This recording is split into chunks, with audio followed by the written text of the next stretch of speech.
Hello friends. Did you know nearly 80% of those who watch my videos aren't subscribed?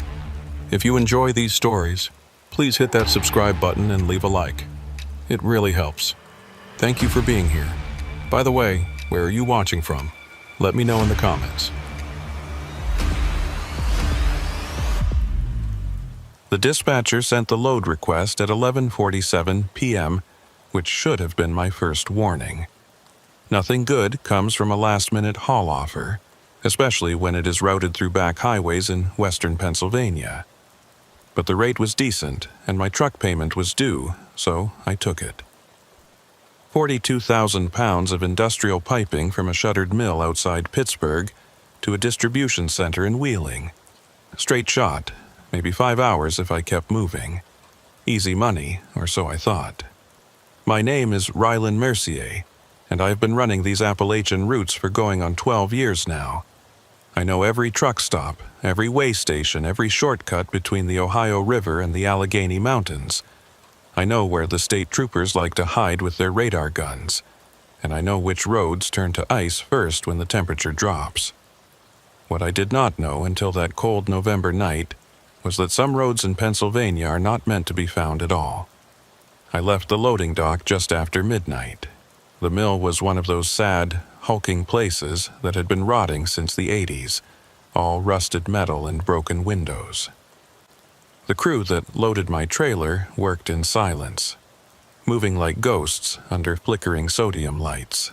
They had me sign the paperwork without making eye contact, and when I asked about the best route to Wheeling, the foreman just pointed south and told me to follow my GPS. Something about the way he said it made my skin prickle, but I shrugged it off. Mill towns breed their own kind of gloom, especially the dead ones. The first hour went fine. I took Route 51 south out of Pittsburgh, watching the city lights fade in my mirrors as the road climbed into the hills. Traffic was light, just a few cars and the occasional truck heading the opposite direction. The cab was warm, the engine was running smooth, and I had a thermos of truck stop coffee that was only slightly terrible. I settled into that comfortable rhythm that comes from 1,000 nights on the road, where your hands know the steering wheel and your eyes scan the mirrors without thinking. Around 1:30 in the morning, my GPS announced a faster route available. I glanced at the screen and saw it wanted me to take an exit coming up in 2 miles. Cutting over to some county road that would supposedly save me 20 minutes. The route looked indirect, winding through the mountains instead of following the valley, but 20 minutes is 20 minutes. I signaled and took the exit, leaving behind the last of the streetlights and the occasional gas station. The county road was narrow, barely wide enough for my trailer to clear the trees on both sides.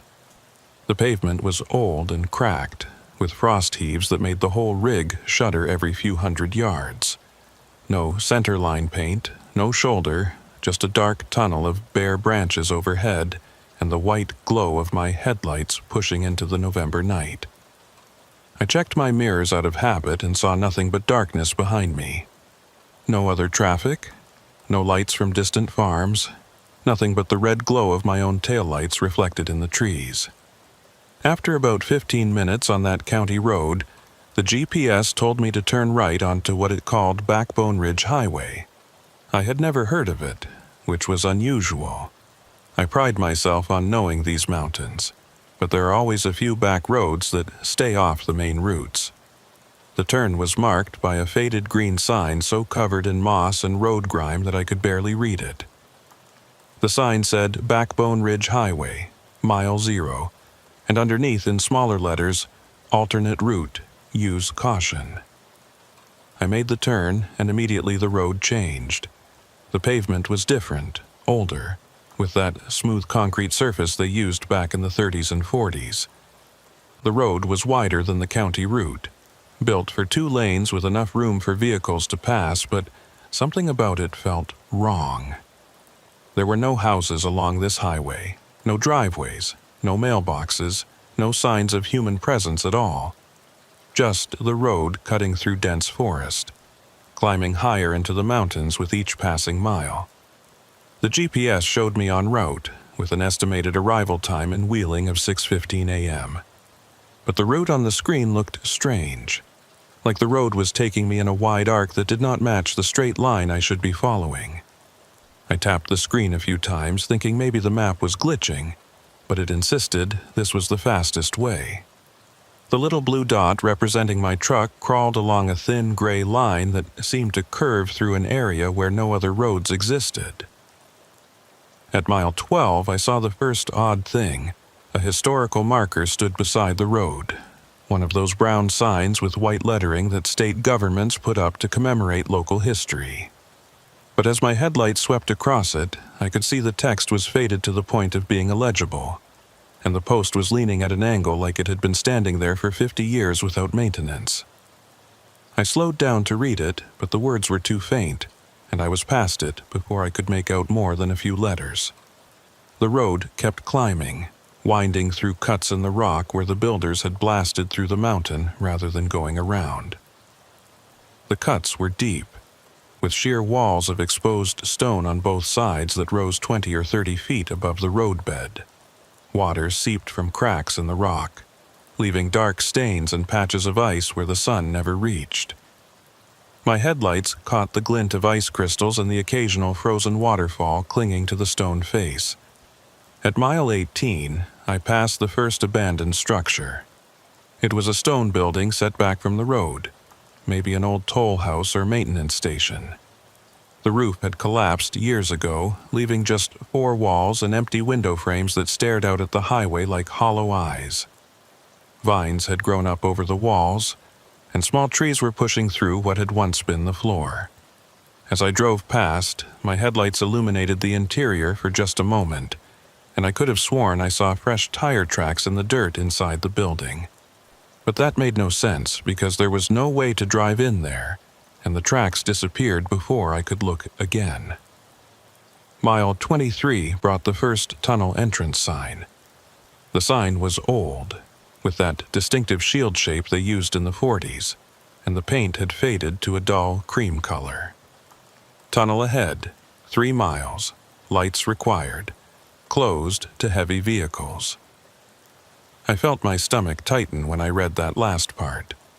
Closed to heavy vehicles meant closed to trucks like mine, but my GPS was still showing this as the active route, still counting down the miles to Wheeling, still promising I would arrive on schedule.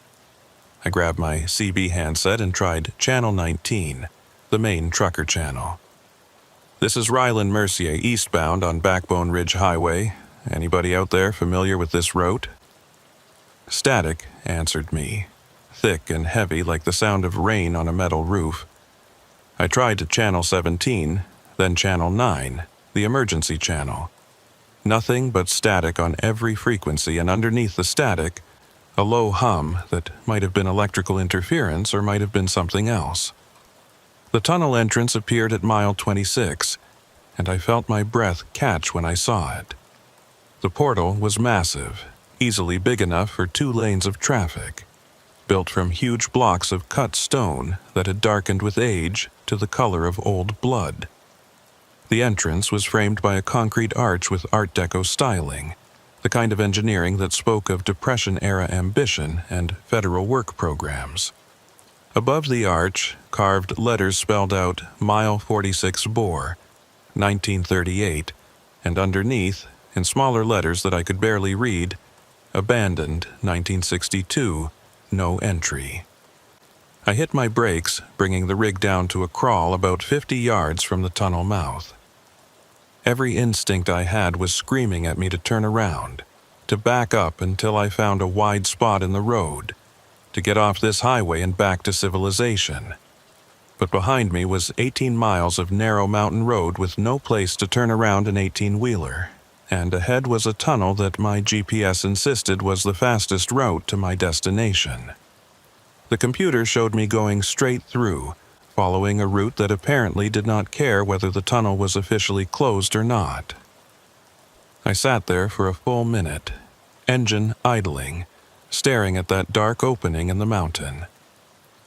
The tunnel mouth was completely black, with no lights visible inside. No reflection from emergency fixtures or maintenance lighting. It was like looking into a throat, a passage that swallowed light and offered nothing in return. The concrete around the entrance was stained with decades of water seepage, and dead vines hung from the arch like dried tendons. The CB radio crackled, and through the static I thought I heard a voice. Just a few words, distorted and distant. "Don't follow?" The voice faded before I could respond, leaving only that low, electrical hum. I tried transmitting again, but the static had returned, thicker than before, almost aggressive in its white noise dominance. My GPS recalculated. Instead of showing 6:15 a.m., it now showed 7:45 a.m., a full hour and a half later than the original estimate. The route had changed too, suggesting I backtrack 18 miles and take a different road entirely. But backtracking meant an hour of reversing my path, then another hour to get around the mountain, and by then I would be so late that the delivery window would close. I would lose the job and probably take a penalty from the company. I looked at the tunnel entrance again. The opening was clearly big enough for my rig. The road leading in was paved and level. There were no physical barriers blocking entry, just that faded sign warning against heavy vehicles and the official abandonment notice. Maybe the closure was a formality, something they never bothered to enforce because nobody used this road anymore. Maybe trucks passed through here all the time and just did not talk about it on the CB. I put the transmission in gear and eased forward. My headlights pushed into the tunnel mouth, illuminating concrete walls that were stained with mineral deposits and streaked with rust. The roadbed inside looked intact, with lane markings still barely visible under layers of grime. I could see maybe 100 yards into the tunnel before the darkness swallowed everything. As I crossed the threshold, entering the mountain, the temperature inside the cab dropped 10 degrees in an instant. The heated air from my vents turned cold, and I could see my breath misting in front of my face. The sound changed too. The engine noise that had been my constant companion all night suddenly became muffled and strange, like I was hearing it through water. My headlights seemed dimmer inside the tunnel, their beams not reaching as far as they should. The tunnel walls closed in around me, massive concrete slabs that rose into darkness above my trailer height. Every few hundred feet, there were old light fixtures mounted on the walls, but they were all dark, their glass covers broken or missing entirely. Some of the fixtures had pulled away from the walls and hung at angles, held by corroded bolts and tangles of old wiring. The pavement under my wheels was covered with a fine layer of grit and dust that made my tires hiss with each rotation. I checked my mirrors and watched the tunnel entrance shrink behind me, the half-moon of gray November sky getting smaller and smaller until it was just a dim circle in the distance. The darkness ahead stayed absolute, refusing to yield to my headlights no matter how far I drove. I felt like I was making no progress, like the tunnel was extending itself as I moved, staying always the same distance from end to end. At what my odometer said was a quarter mile inside, I saw the first vehicle. It was pulled over in the right lane, a tractor-trailer rig that looked like it had been parked there for a long time. The trailer was faded, the paint oxidized to a dull gray, and one of the tires was completely flat. But what made me slow down was the tractor unit, because even under the grime and dust, I could see it was the same make and model as mine. Same blue Kenworth, same year from what I could tell, same configuration. I eased past the abandoned truck, close enough that my mirror almost touched its trailer. As I drew level with the cab, my headlights illuminated the driver's side door, and I felt my chest tighten. The door was open, hanging at an angle on broken hinges, and the interior was completely empty. No driver, no personal items, no trash or paperwork or any sign that anyone had ever sat in that seat. Just bare vinyl and exposed springs and a thick coating of dust that looked like it had been accumulating for years. But the license plate visible in my mirror as I passed stopped me cold. The plate was from Pennsylvania, current registration, and the number was only 3 digits different from my own plate. I checked my mirror again, thinking I had misread it in the poor light, but the numbers were clear. That truck had been registered within weeks of mine, had probably been bought from the same dealer, had probably run the same routes I ran. I accelerated, putting distance between me and the abandoned rig, trying to ignore the implications. Lots of trucking companies buy fleets of identical vehicles, I told myself. It was just a coincidence that this particular truck matched mine so closely. The fact that it was abandoned in a closed tunnel just meant someone had broken down here before the tunnel was officially closed, and they had never bothered to retrieve the vehicle.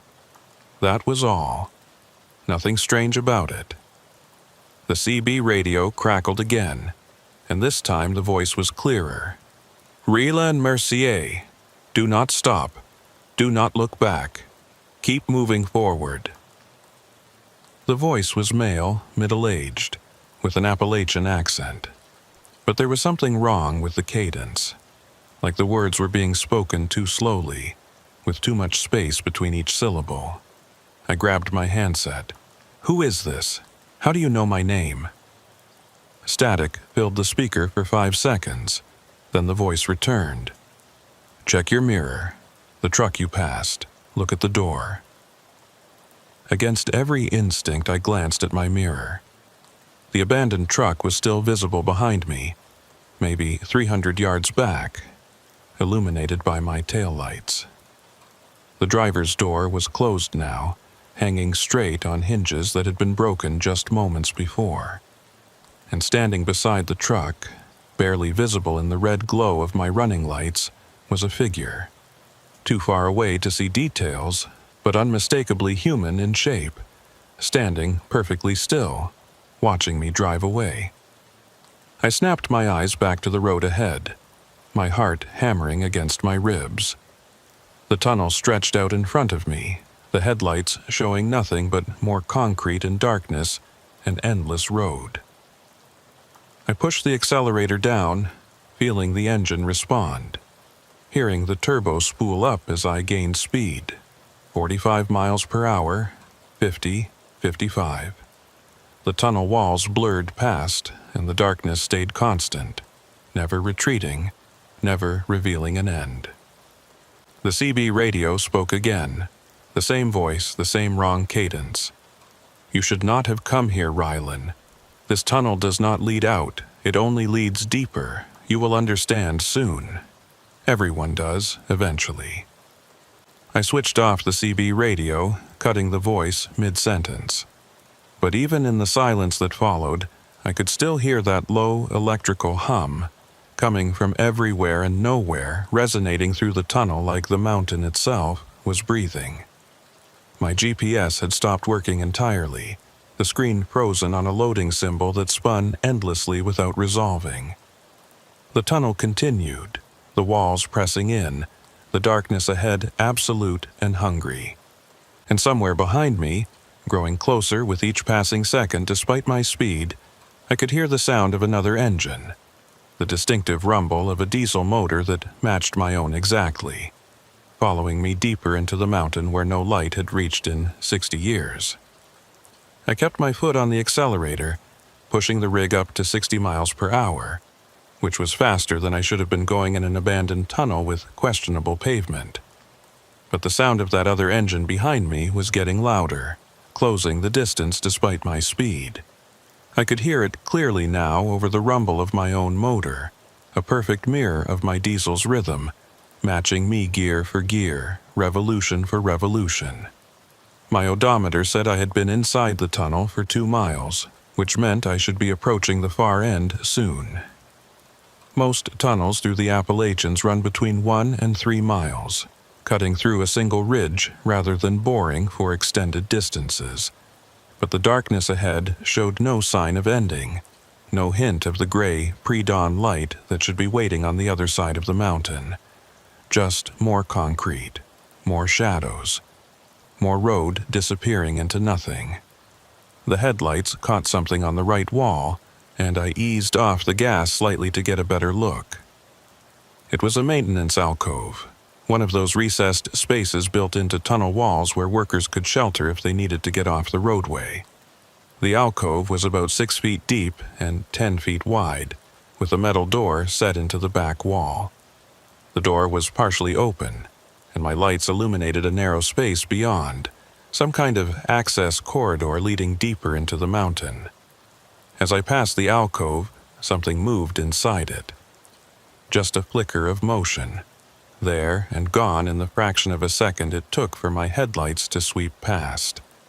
But I saw enough to know it was human-shaped, standing in the shadows just inside the doorway, perfectly still, except for that single moment of movement. The figure did not try to flag me down or call out. It just stood there, watching me pass. I checked my mirrors again. The engine sound behind me had gotten closer, and now I could see headlights in the distance, 2 points of yellowish light that looked exactly like my own high beams. The lights were maybe a quarter-mile back, coming on fast, and as I watched, they grew brighter. Whoever was driving that truck was not slowing down, not maintaining a safe distance, just barreling forward through the tunnel like they were trying to catch me. The CB radio, which I had switched off minutes ago, crackled back to life on its own. The voice returned. That same wrong cadence, those same spaces between words that felt like they were coming from somewhere very far away. You passed the first alcove, Rylan. There are 47 more between here and the end. In each one, you will see someone you know.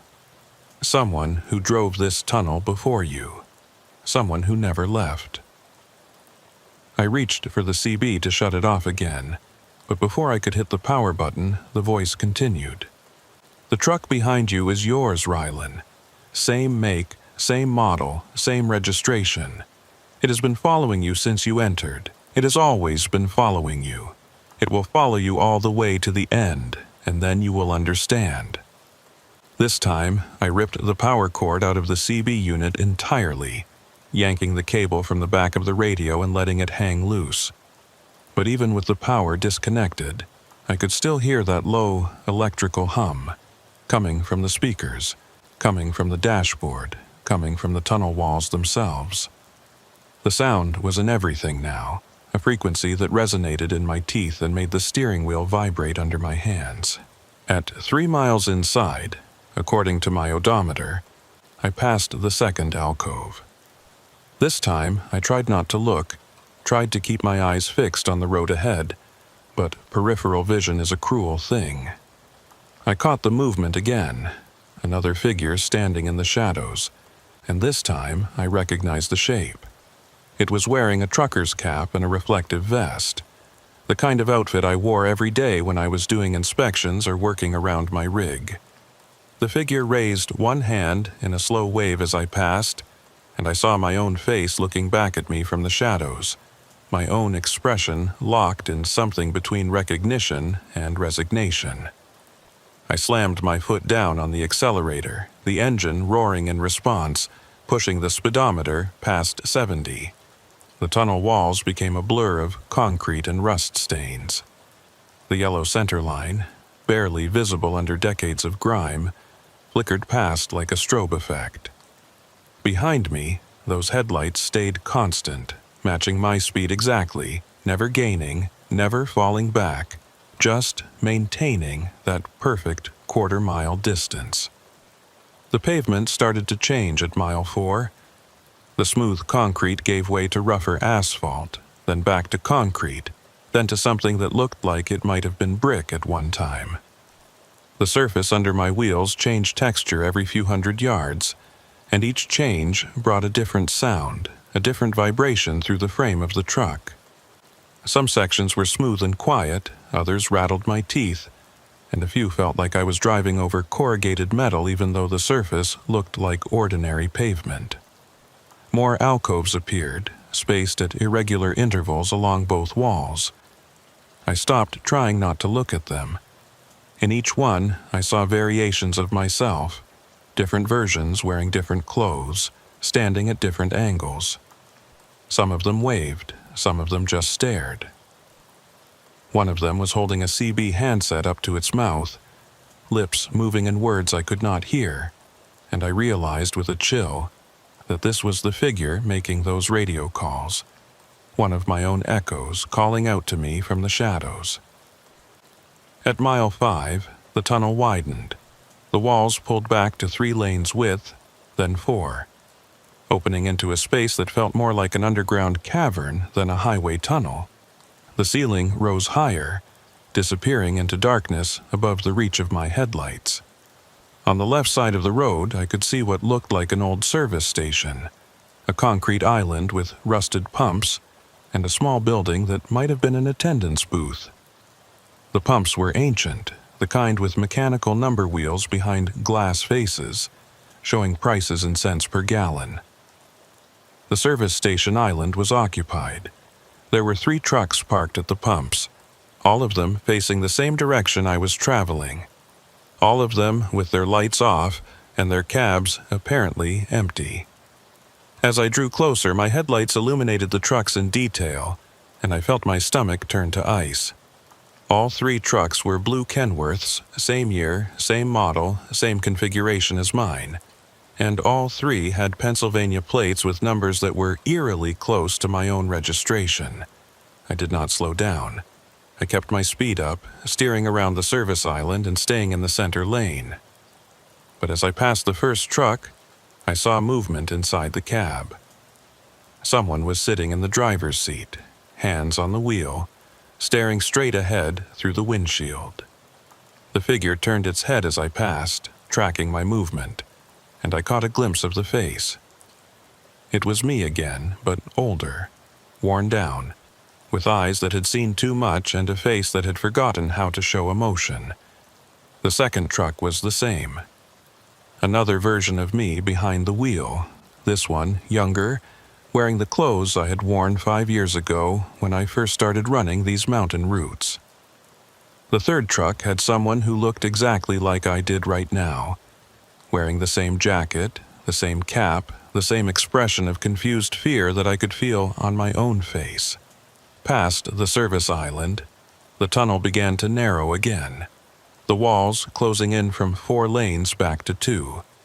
The ceiling lowered, pressing down until I could almost imagine I felt its weight on top of my trailer. The air inside the cab had gotten colder still, and now I could see ice forming on the inside of my windshield. Frost creeping in from the edges despite the heater running at full blast. At mile 6, I hit a section of standing water. The tunnel floor dipped slightly, creating a low spot where water had collected, probably from seepage through the mountain above. The water was only a few inches deep, but driving through it sent up sheets of spray that crashed against my windshield and momentarily blinded me. When the wipers cleared the glass, I saw that the tunnel ahead had changed. The walls were no longer concrete. They had become rough stone, the original rock face of the mountain, with tool marks still visible where workers had drilled and blasted. This section of the tunnel looked older than the rest, primitive, like I had driven backwards through time into an earlier era of the construction. Support timbers lined the walls, massive wooden beams that had turned black with age, and the ceiling was reinforced with arched ribs of rusted metal. The headlights behind me disappeared. I checked my mirrors and saw only darkness where those pursuing lights had been, as if the truck following me had simply stopped existing. But the engine sound remained, still perfectly synchronized with my own motor, still coming from somewhere behind me in the tunnel. I could hear it clearly, a diesel rumble that seemed to come from the walls themselves now, resonating through the stone. More alcoves passed by, and in each one I saw variations on a theme. Myself in different situations, different states. One version was slumped against the alcove wall, clearly exhausted or injured. Another was pacing back and forth in the small space, hands gesturing like he was arguing with someone I could not see. A third was standing perfectly still, arms at his sides, staring directly at me as I passed, and I noticed with horror that this version was not breathing. His chest perfectly motionless, his eyes reflecting my headlights like an animal's eyes caught in the dark. The CB radio, still unplugged, crackled with life again. But this time, it was not the strange voice with the wrong cadence. It was my own voice calling out from the speakers. "Rylan, this is Rylan. Mile 46 bore is a loop. There is no exit. The tunnel curves and you have been driving in a circle. Check your fuel gauge." I looked at my fuel gauge and felt panic surge through my chest. I had started the night with 3/4 of a tank, enough for the entire trip to Wheeling with fuel to spare. But now the needle was sitting just above a 1/4 tank. I had burned through half my fuel driving through this tunnel, which should have been impossible. At the speed I was traveling, I should have gone 150 miles or more, but my odometer insisted I had only covered 6 miles since entering the tunnel. The road began to climb, tilting upward at a slight grade that I could feel in the engine's response. The tunnel curved to the right, a gentle arc that suggested I was following the contour of the mountain ridge. The walls closed in tighter, until my mirrors were only a foot from the concrete on either side. I had to slow down, dropping to 40 miles per hour, then 30, as the clearance got narrower and narrower. At what my odometer said was mile 7, I saw the crash. A truck had jackknifed across both lanes, the trailer angled sideways and the tractor unit pushed up against the right wall. The truck was old, older than the ones I had seen at the service island, maybe from the 50s or 60s based on the rounded cab design and the faded paint scheme. The trailer doors were open, hanging loose on broken hinges, and the cargo had spilled across the roadway. Wooden crates and metal drums lay scattered everywhere, many of them broken open, their contents long since gone to rust and rot. I stopped. There was no way around the wreck, no clearance to squeeze past, no room to turn around. I sat there with my engine idling, staring at the jackknifed truck, trying to figure out what to do. Behind me, I could hear that other engine getting closer again, the sound growing louder. And when I checked my mirrors, I saw those headlights returning, 2 points of yellowish light that were maybe 1/8 of a mile back and closing fast. The CB radio spoke with my own voice. "Get out, Rylan. You have to move the wreck. It is the only way forward. Get out of your truck and move the cargo. Clear a path.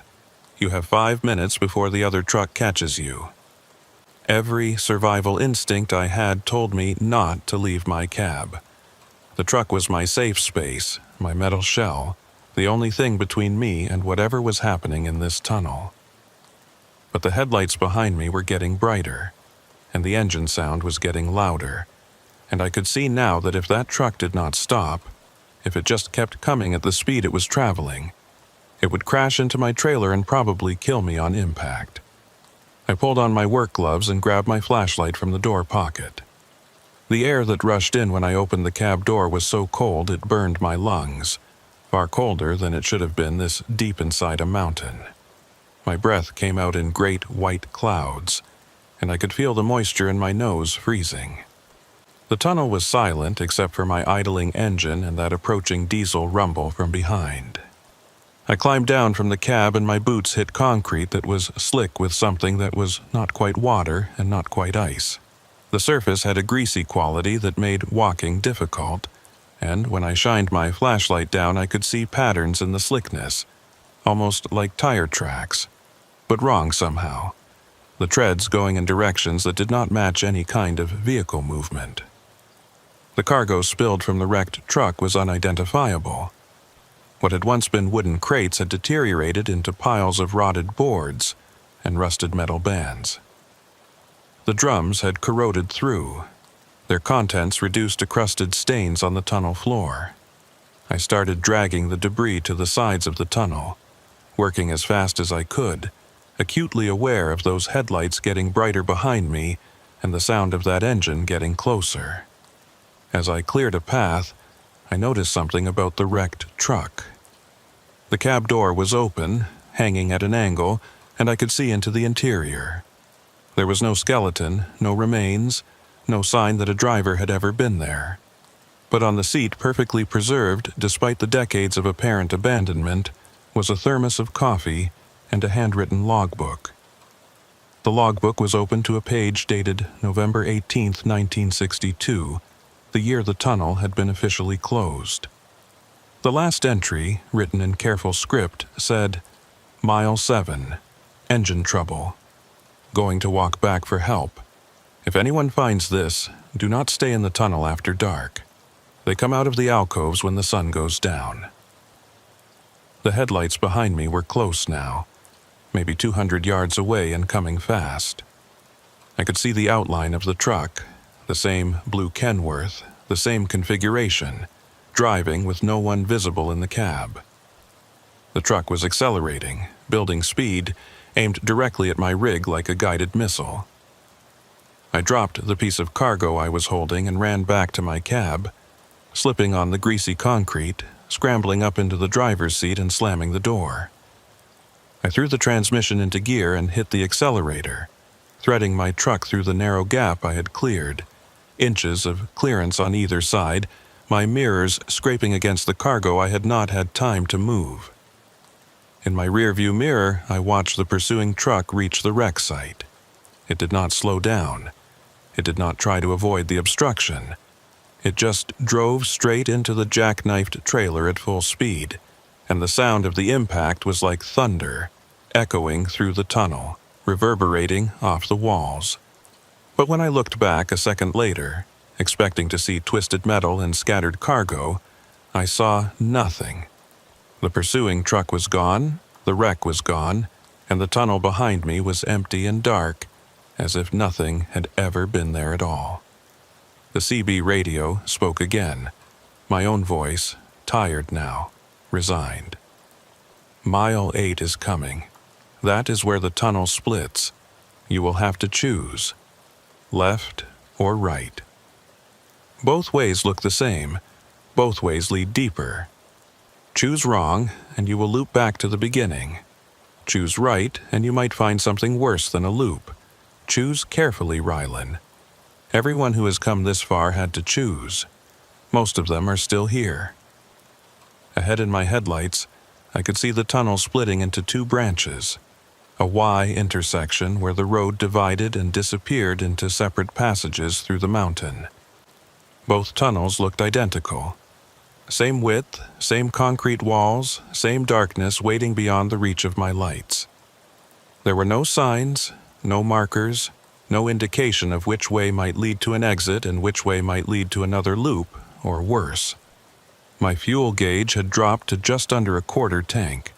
If I chose wrong, if I drove another 7 or 8 miles and ended up back at the beginning, I would not have enough fuel to try again. I would be stranded in this tunnel, another abandoned truck waiting in an alcove for the next driver to pass, another echo calling out on the CB radio, another warning that would not be heeded. The split was 50 yards ahead. I had seconds to choose. Behind me, the sound of that other engine had returned, building again from silence, starting the cycle over. The hunt was beginning again, and I was running out of road, running out of fuel, running out of time to find a way out of mile 46-4 before I became just another version of myself standing in an alcove, watching the next Rylan Mercier drive past into the dark. I had 30 yards to make a decision that might determine whether I ever saw daylight again. The split in the tunnel rushed toward me, the two passages yawning open like the jaws of some massive predator. Left tunnel, right tunnel, both identical in every visible detail. Same width, same lighting fixtures hanging dead from the ceiling, same water stains on the concrete, same darkness waiting beyond. My hands were slick with sweat despite the cold. I eased off the accelerator, letting the rig slow to 20 miles per hour, then 15, trying to buy myself a few more seconds to think. But what was there to think about? I had no information, no logic to apply, no reason to choose one direction over the other. It was a coin flip, except the stakes were my life and possibly my sanity. At 20 yards from the split, I saw something that made my decision for me. On the wall of the right tunnel, just visible in my headlights, someone had scratched words into the concrete. The letters were crude and deep, carved with something metal, probably a knife or a screwdriver. The message said, "Right EOS loop, left equal forward, trust me, RM, Rylan Mercier," my own initials. One of the versions of myself that I had seen standing in those alcoves had apparently made it this far, had figured out which way led forward, and had left a message for the next iteration of me that came through. Or it was a trap, a lie carved into stone by something that wanted me to choose left, wanted me to drive deeper into whatever waited in that direction. 10 yards. I had to choose now. The engine behind me was getting louder, building toward that crescendo that meant the pursuing truck would soon come into view. I thought about the logbook I had seen in the wrecked truck. The entry from 1962, warning about things that come out of the alcoves after dark. I thought about all the versions of myself I had seen, all the echoes standing in the shadows, watching me pass. If one of them had left this message, maybe they were trying to help. Maybe some part of me that had already been through this nightmare was trying to save the current version from making the wrong choice. I yanked the wheel left and committed to the turn. The trailer swung wide, the rear wheels tracking close to the center divider between the two tunnels. For a moment I thought I had misjudged the clearance, thought I would clip the concrete island and jackknife just like that truck back at mile 7.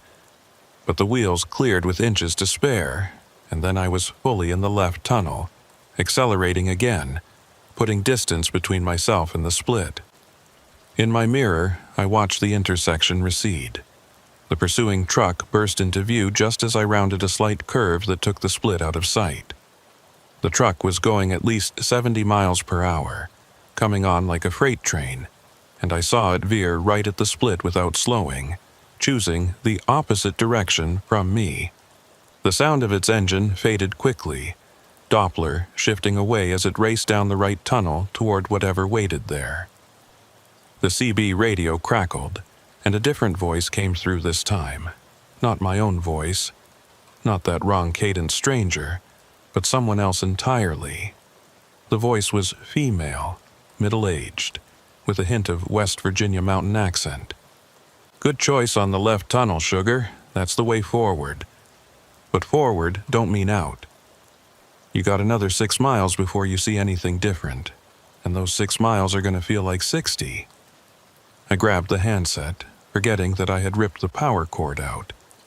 But the radio was working anyway, powered by something other than the electrical system of my truck. "Who are you?" I asked. "How many people are trapped in here?" The woman's voice came back immediately. Name was Deputy Cole Branford, Pennsylvania State Police. Been in this tunnel since 1959. As for how many people, well, that depends on how you count. There's maybe 30 or 40 trucks in here that I know about, scattered through the miles. But there's hundreds of us, maybe thousands, if you count all the versions. Every time someone comes through, they leave pieces of themselves behind. Echoes, copies, whatever you want to call them. The tunnel collects us. "Branford," I said, my mind racing. "That's not a woman's name. You said Deputy Cole Branford." A pause, then something that might have been a laugh. "Did I say Cole? I meant Maeve. Maeve Huxley. I get confused sometimes. Been down here so long the details start to blur. Sometimes I forget which name I had before I came in here. Point is, you made the right choice. Left tunnel leads to mile 14, and that's where things change." The tunnel had begun to slope downward, descending deeper into the mountain. The grade was slight but noticeable, maybe 3 or 4 degrees. enough that I had to tap the brakes occasionally to keep my speed under control. The walls here were different from the earlier sections, lined with white ceramic tiles like an old subway station. Many of the tiles had fallen off, leaving dark rectangular gaps that looked like missing teeth in a rotted smile. At what my odometer claimed was mile 9, I passed another maintenance alcove. This time I did not see myself standing in the shadows. Instead, I saw a woman in a highway patrol uniform standing at attention with her hands behind her back. As my headlights swept across her, she snapped a salute, the gesture crisp and formal. Her face was too far away to see clearly, but I could make out enough detail to see that she was smiling, and the smile was not friendly. "That's me you just passed," the voice on the CB said. Or one of me, anyway. I got 47 copies of myself scattered through this tunnel, one in every alcove from here to mile 14. We all remember the day I drove in here chasing a speeder who ran into the tunnel to avoid a ticket. I followed him in, and neither of us ever came back out. My patrol car is parked at mile 11. You'll see it when you get there. "What's at mile 14? I asked. "You said that's where things change." "The pumping station," Maeve said. "That's where the tunnel breathes. You'll understand when you get there. Just keep driving, keep your speed steady, and whatever you do, don't stop if you see someone waving at you from the roadway. The echoes that walk around outside the alcoves, they're the dangerous ones. They're the versions of us that forgot they were echoes and think they're still alive. They'll try to get you to stop, try to get you to help them, and if you do, they'll pull you out of your truck and take your place. That's how the tunnel grows. Every time someone stops, there's one more echo walking around, one more person trapped." Mile 10 brought a stretch of tunnel that was flooded with water, not just standing water on the floor like I had seen earlier, but deep water that covered the roadway to a depth of at least 2 feet. I could see the surface rippling in my headlights, and I could hear the sound of my tires churning through it, throwing up waves that crashed against the walls. The water was cold enough that I could see my breath fogging even thicker inside the cab, and ice was forming on every metal surface. Something moved under the water as I drove through. I saw the surface disturb, saw a shape gliding just below the visibility line, pacing my truck. It was too large to be a fish, too fluid in its movement to be debris. The shape kept pace with me for maybe 50 yards, then vanished, diving deeper or sliding away into some submerged opening in the tunnel wall. "Don't think about what's in the water," Maeve said over the CB. "That's one of the things the tunnel makes. It takes all the fear and all the wrong choices and all the bad endings, and it grows things from them. Things that don't have names because they never existed outside this place. Just keep moving." At mile 11, I saw the patrol car. It was pulled over on the right shoulder. A black and white Pennsylvania State Police cruiser from the late 50s, complete with a single rotating beacon on the roof and the old-style star badge painted on the door. The car was in perfect condition. No rust, no dust, looking like it had been parked there yesterday instead of 60-some years ago. The driver's door was open, and the interior light was on, illuminating an empty seat and a clipboard lying on the dashboard. A figure stood beside the car, and for a moment I thought it was another alcove echo. But this figure was standing in the roadway, right in my lane, waving both arms over her head in the universal signal for distress. As I got closer, I could see it was a woman in a highway patrol uniform, and she was shouting something I could not hear over the engine noise. "That's another me," Maeve said on the CB. "That's the me that thinks she can still flag down help, still thinks someone will stop and give her a ride out of here. Don't slow down, don't make eye contact, just drive past her like she's not there." I kept my speed steady at 40 miles per hour. The figure in the roadway did not move as I approached. She just stood there waving, shouting, and as I got close enough to see her face clearly, I saw the desperation in her eyes, the absolute certainty that I would stop and help her. When it became clear that I was not slowing down, her expression changed from hopeful to angry, and she stepped aside at the last possible second, letting me pass. In my mirror, I watched her recede. She had turned to face my direction, and she was running after my truck now, sprinting at a speed that no human should be able to maintain. She was gaining on me, closing the distance despite my 40-mile-per-hour pace, and I could see her mouth moving, forming words that I was glad I could not hear. I pushed the accelerator down, bringing my speed up to 50, then 60. The running figure fell behind, unable to match the increased pace, and eventually she disappeared from my mirrors, swallowed by the darkness behind me. But I could still hear her on the CB radio, breathing hard, gasping between words. "You should have stopped. You should have helped me. Now I'll have to wait for the next one. I'll have to wait here until someone else comes through. Do you know how long the waits are between trucks? Do you know what it's like to stand in this tunnel for months, for years, waiting for headlights to appear?" I switched the CB to a different channel, but her voice followed me, bleeding through on every frequency. Channel 19, Channel 17, Channel 9, all of them carried the same desperate gasping pleas. I turned the volume all the way down, but I could still hear her, the sound coming from the speaker even with no power, even with the volume knob twisted to 0. Mile 12 was marked by a change in the tunnel's atmosphere. The air became thicker, harder to breathe, like the oxygen content had dropped. My engine started to run rough, coughing and sputtering, and I had to downshift to maintain speed. The walls were closing in again, narrowing from 2 lanes to 1.5, and the ceiling was lowering until I could almost feel it pressing down on top of my trailer. The alcoves here were occupied by figures I did not recognize, not versions of myself, not Maeve in her patrol uniform, but strangers. Men and women in clothes from different eras, standing in the shadows with their faces turned toward the road, watching me pass. One alcove held a man in a business suit from the 40s, his hair slicked back, his tie perfectly knotted. Another held a woman in a waitress uniform from a roadside diner, her apron still white despite the decades.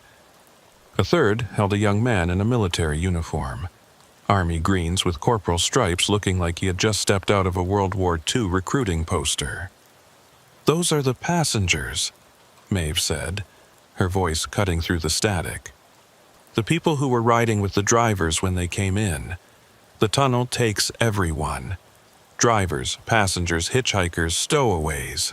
Everyone leaves an echo." At mile 13, my fuel gauge hit the red zone. The low fuel warning light came on, a bright orange icon that felt like a countdown timer. I had maybe 20 miles of range left, maybe less if I had to keep driving at high speed. If Maeve was right about mile 14 being where things changed, I needed to get there soon, before my diesel ran out and I became another abandoned truck waiting in the darkness. The tunnel began to widen again, opening into a large chamber that felt more like an underground parking garage than a highway tunnel. The ceiling rose to at least 50 feet above the roadway, supported by massive concrete pillars that marched away into the shadows. Between the pillars I could see other vehicles, cars, trucks, buses, motorcycles, all of them parked at odd angles, all of them dark and apparently abandoned. And then I saw the pumping station. It was built into the far wall of the chamber, a huge industrial structure with pipes and valves and machinery that looked like it belonged in a power plant or a water treatment facility. The machinery was running, pistons moving, pumps cycling, valves opening and closing in a rhythm that I could feel through the floor of my truck. The sound was immense, a deep, thrumming pulse that made the air vibrate and set up sympathetic vibrations in my body. The road led directly toward the pumping station, threading between the parked vehicles and the concrete pillars. I could see an opening on the far side of the machinery, another tunnel entrance that presumably led forward to mile 15 and beyond. But between me and that opening, standing in the roadway directly in front of the pumping station, was a figure. It was me, not an echo in an alcove, not a distant version glimpsed in mirrors, but me standing in the road, wearing the exact same clothes I was wearing right now, down to the stitching on my jacket. The figure raised one hand in a stopping gesture, palm out, and I could see my own face clearly in my headlights. The expression was calm, almost peaceful, completely different from the fear and confusion I knew was showing on my real face. "That's the choice point," Maeve said over the CB. "That's where you decide if you're going to keep being you, or if you're going to become something else.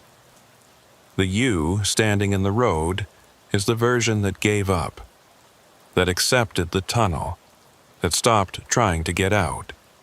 If you hit him, if you drive right through him, you keep moving forward, but you'll carry him with you. You'll have killed a version of yourself, and that's a weight that most people can't bear." "What if I stop?" I asked.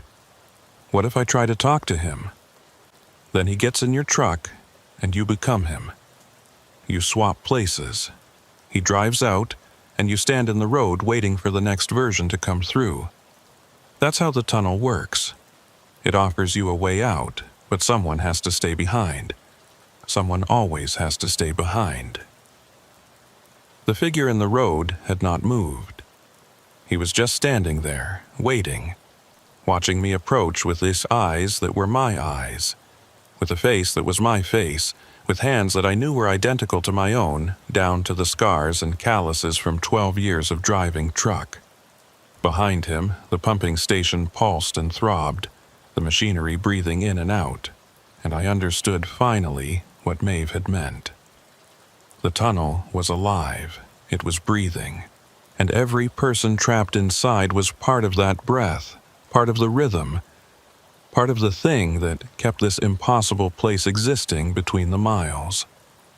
I was 50 yards from the figure. My fuel light was glowing brighter, more insistent. Behind me, I could hear that other engine sound returning, the pursuing truck building up speed again, coming for another pass. I had seconds to decide, stop and trade places, let him drive my truck out while I stayed behind to wait for the next Ryland Mercier. Or drive forward, drive through him, kill a version of myself and carry that weight for whatever remained of my life. The steering wheel was slick under my sweating palms. The figure in the road lowered his hand, no longer signaling me to stop. Instead, he folded his arms across his chest and smiled, and the smile was sad and knowing and accepting. He was giving me permission. He was telling me it was okay to choose, whatever I chose.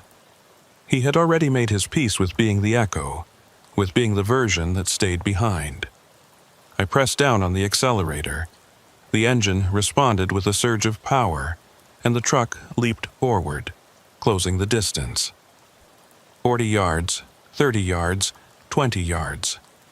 The figure did not move, did not try to get out of the way. He just stood there watching me come, that sad smile still on his face, and at 10 yards I closed my eyes because I could not watch myself die even if the version dying was not quite real, not quite me. Just an echo that the tunnel had made from my fear and my desperation. The impact never came. I felt nothing, no thud of collision, no resistance from hitting a body. When I opened my eyes a second later, the figure was gone, and I was through the opening on the far side of the pumping station, entering mile 15 with my fuel gauge sitting just above empty and the sound of machinery fading behind me. The CB radio spoke in my own voice, calm and peaceful. "You made it through. Most people don't. Most people stop and trade places, but you kept going, and now you're past the choice point. Mile 15 to mile 20 is the last stretch. That's where the tunnel decides if it's going to let you out or keep you forever. Good luck, Rylan. You're going to need it. The tunnel ahead was completely dark, my headlights barely penetrating the blackness. And somewhere in that darkness I could hear voices, hundreds of them, maybe thousands, all calling out my name in unison, beckoning me forward into the final miles of mile 46. Bore. Mile 15 began in absolute darkness, the kind of black that swallows light rather than simply reflecting none. My headlights seemed to bend around something in the air, curving away from the road ahead, leaving only a dim, gray glow that barely illuminated 10 feet in front of my bumper. I had to slow to 20 miles per hour just to see where the road was going, and even then I was driving mostly by feel, sensing the walls on either side more than seeing them. The voices I had heard were clearer now. They were not calling my name anymore.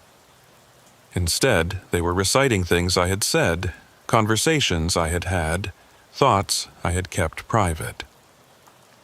I heard my own voice telling my daughter I would be home for her birthday 3 years ago, a promise I had broken because of a delayed load. I heard myself arguing with my dispatcher about pay rates. I heard the private words I had spoken to my wife on the phone last week, telling her I was tired of the road, tired of the loneliness, thinking about finding a local job that would let me sleep in my own bed every night. The tunnel was playing back my life, pulling memories out of my head and broadcasting them through unseen speakers. Every regret, every broken promise, every moment of weakness or doubt or fear. The voices overlapped, creating a cacophony that made it hard to think, hard to focus on the simple task of keeping the truck between the lines. At mile 16, the road surface changed to something that felt like metal under my tires. The sound was different, a hollow ringing with each rotation of the wheels, and I could feel vibrations coming up through the frame that had nothing to do with the engine or the drivetrain. The vibrations matched the rhythm of the pumping station I had passed, that same deep pulse, and I realized I was driving on the skin of something, the surface of whatever machinery kept this tunnel breathing. The fuel gauge needle was touching empty now, bouncing against the peg with each bump in the road. The low fuel warning light had stopped blinking and gone solid, and I could feel the engine starting to surge as it sucked the last drops from the tank. Maybe 5 miles of range left, maybe less. I was in a race between my remaining fuel and the end of the tunnel, and I had no idea which would run out first. More alcoves appeared, but these were different from the earlier ones. The figures standing in them were not still anymore. They were moving, pacing, gesturing, calling out words I could not quite hear. Some of them were trying to climb out of the alcoves, pulling themselves up onto the roadway, and I had to swerve around them, dodging bodies that may or may not have been solid, may or may not have been real. One figure made it fully onto the road before I reached him. It was an old man in coveralls and a plaid shirt, the kind of outfit a farmer or a mill worker might wear. He stood in my lane with his hand up, palm out, and his mouth was moving rapidly. As I got closer, I could hear what he was saying, the same phrase repeated over and over. "It won't let you out. It won't let you out. It won't let you out." I swerved around him, my trailer wheels passing within inches of where he stood. In my mirror, I saw him turn to watch me pass, still repeating that phrase, his hand still raised in warning or farewell. Then he stepped back into an alcove and vanished into the shadows like he had never been there at all. The CB radio crackled with Maeve's voice again, but now she sounded different. The West Virginia accent was gone, replaced by something flatter, more mechanical. Mile 17 is where most people run out of fuel. That's by design. The tunnel measures how much diesel you have when you enter, and it adjusts the distance to make sure you run dry right around here. When your engine dies, you have 2 choices: walk forward in the dark, or wait in your truck for the echo collectors to find you. What are echo collectors? I asked, my voice hoarse from breathing the cold, thick air. The things that maintain the tunnel. The things that gather up the new echoes and place them in alcoves. Nobody's ever seen one clearly. They stay in the dark parts, in the spaces between the lights, but everyone who runs out of fuel eventually meets them. That's when you become permanent. That's when you stop being a person trapped in the tunnel and start being a part of the tunnel itself. My engine coughed, stuttered, caught again. The fuel pump was pulling vapor now, pulling the last fumes from a tank that had somehow held 40 gallons when I entered and now held nothing. I downshifted, trying to maintain momentum, trying to squeeze every last yard out of the remaining fuel. The speedometer dropped to 15 miles per hour, then 10, then 5. At mile 18, I saw the other trucks. There were dozens of them, parked along both sides of the tunnel in a silent convoy that stretched as far as my dying headlights could show. Every truck was a big rig, tractor-trailers of different makes and models from different eras. Some looked new, their paint still glossy, their chrome still bright. Others were decades old, showing rust and decay, but all of them had one thing in common. They were all blue Kenworths, or Peterbilts, or Freightliners. All of them the same basic configuration as mine. Like the tunnel had a preference, a pattern it followed when choosing which trucks to swallow. Figures moved between the trucks, walking up and down the line, checking door handles, peering into windows. Some of them were wearing trucker gear, jeans and flannel shirts and ball caps with company logos. Others wore different clothes, business suits and dresses and military uniforms. But all of them moved with the same shuffling gait, the same mechanical purposefulness, like they were following a script they had performed 1,000 times before. My engine died. The sound that had been my constant companion since entering the tunnel 12 years ago simply stopped, leaving behind a silence so complete it felt like a physical weight pressing against my eardrums. The dashboard lights flickered once, twice, then went dark. The heater shut off. The only light remaining was the pale glow of the battery-powered emergency lamp mounted above my sleeper berth. I sat in the sudden quiet, listening to my own breathing, feeling my heart hammering against my ribs. Through the windshield, I could see those figures still moving between the parked trucks, and now some of them had stopped and turned to face my direction. They knew I had stopped. They knew my engine was dead. They were starting to move toward me, not hurrying, just walking with that same steady shuffle, converging on my truck like moths drawn to the last light in a dying world. The CB radio spoke one more time, and this time I recognized the voice immediately. It was my own, but older, worn down, exhausted beyond anything I had ever felt. Get out and walk, Rielan. You've got maybe 2 miles to the actual exit. It's still there, still real, still leads out to Route 60 about 10 miles south of where you entered. But you have to walk. You have to leave your truck behind. And you can't look back. Whatever you hear behind you, whatever calls your name, whatever sounds like someone you know, you can't look back. That's the last test. That's how the tunnel knows if you're strong enough to leave. I grabbed my flashlight, my wallet, my phone that had stopped working miles ago. I left everything else, all my personal items, the logbook, the paperwork for the load I would never deliver. I opened the driver's door and dropped down to the pavement, my legs shaking from adrenaline and fear, my boots hitting concrete that felt wrong, too soft, too warm, like I was standing on skin rather than stone. The figures were closer now, maybe 50 yards away, close enough that I could see their faces in the glow of my flashlight. I recognized some of them. The old man in coveralls who had warned me the tunnel would not let me out. The woman in the waitress uniform I had seen in an alcove earlier. The young soldier in his World War II greens. And others, dozens of others, all of them converging on my position with empty eyes and reaching hands. I ran, not toward the figures but past them, threading between the parked trucks heading in the direction my odometer had said was forward. My flashlight beam bounced and swayed, showing glimpses of more vehicles, more alcoves, more figures standing or sitting or lying in the shadows. The tunnel floor was covered with that same greasy substance I had felt at mile 7, making every step treacherous, but I kept my balance and kept moving. Behind me, I heard my truck door slam shut. I heard the engine start, that familiar diesel rumble that I had lived with for 12 years, and I heard the transmission engage. Someone, or something, had gotten into my cab and was driving my truck, probably adding it to the collection of vehicles parked along the tunnel walls. But I followed the rule. I did not look back.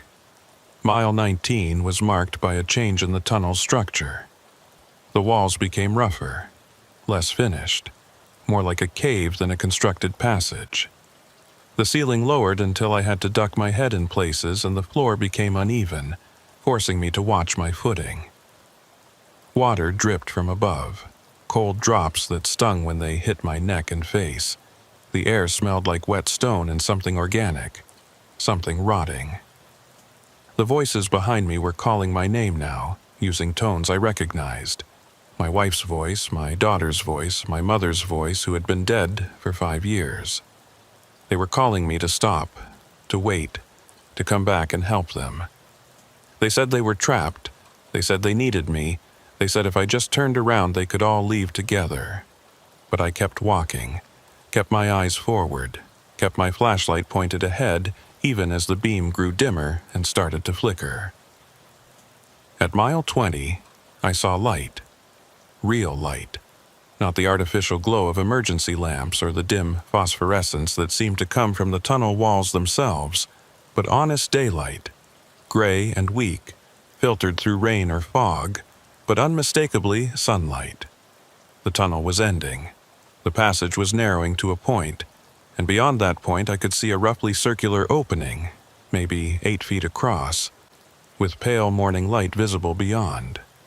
I stumbled forward, my legs burning, my lungs aching from breathing the thick air. The opening was 100 yards away, then 50, then 20. I could see trees beyond the exit, bare November branches, and I could see rain falling, normal, cold Pennsylvania rain. I could smell it, that clean smell of rain on dead leaves, so different from the stale underground air I had been breathing. 10 yards from the exit, I heard a sound that made me freeze. It was the distinctive air brake hiss of a truck stopping, and it was coming from behind me, close behind me. I heard a door open, heard boots hitting pavement, heard footsteps approaching. And then I heard my own voice, the same exhausted tone from the CB radio, speaking from just a few feet behind me. "Don't go out there, Rylan. It's not real. The tunnel shows you an exit, but it's just another loop.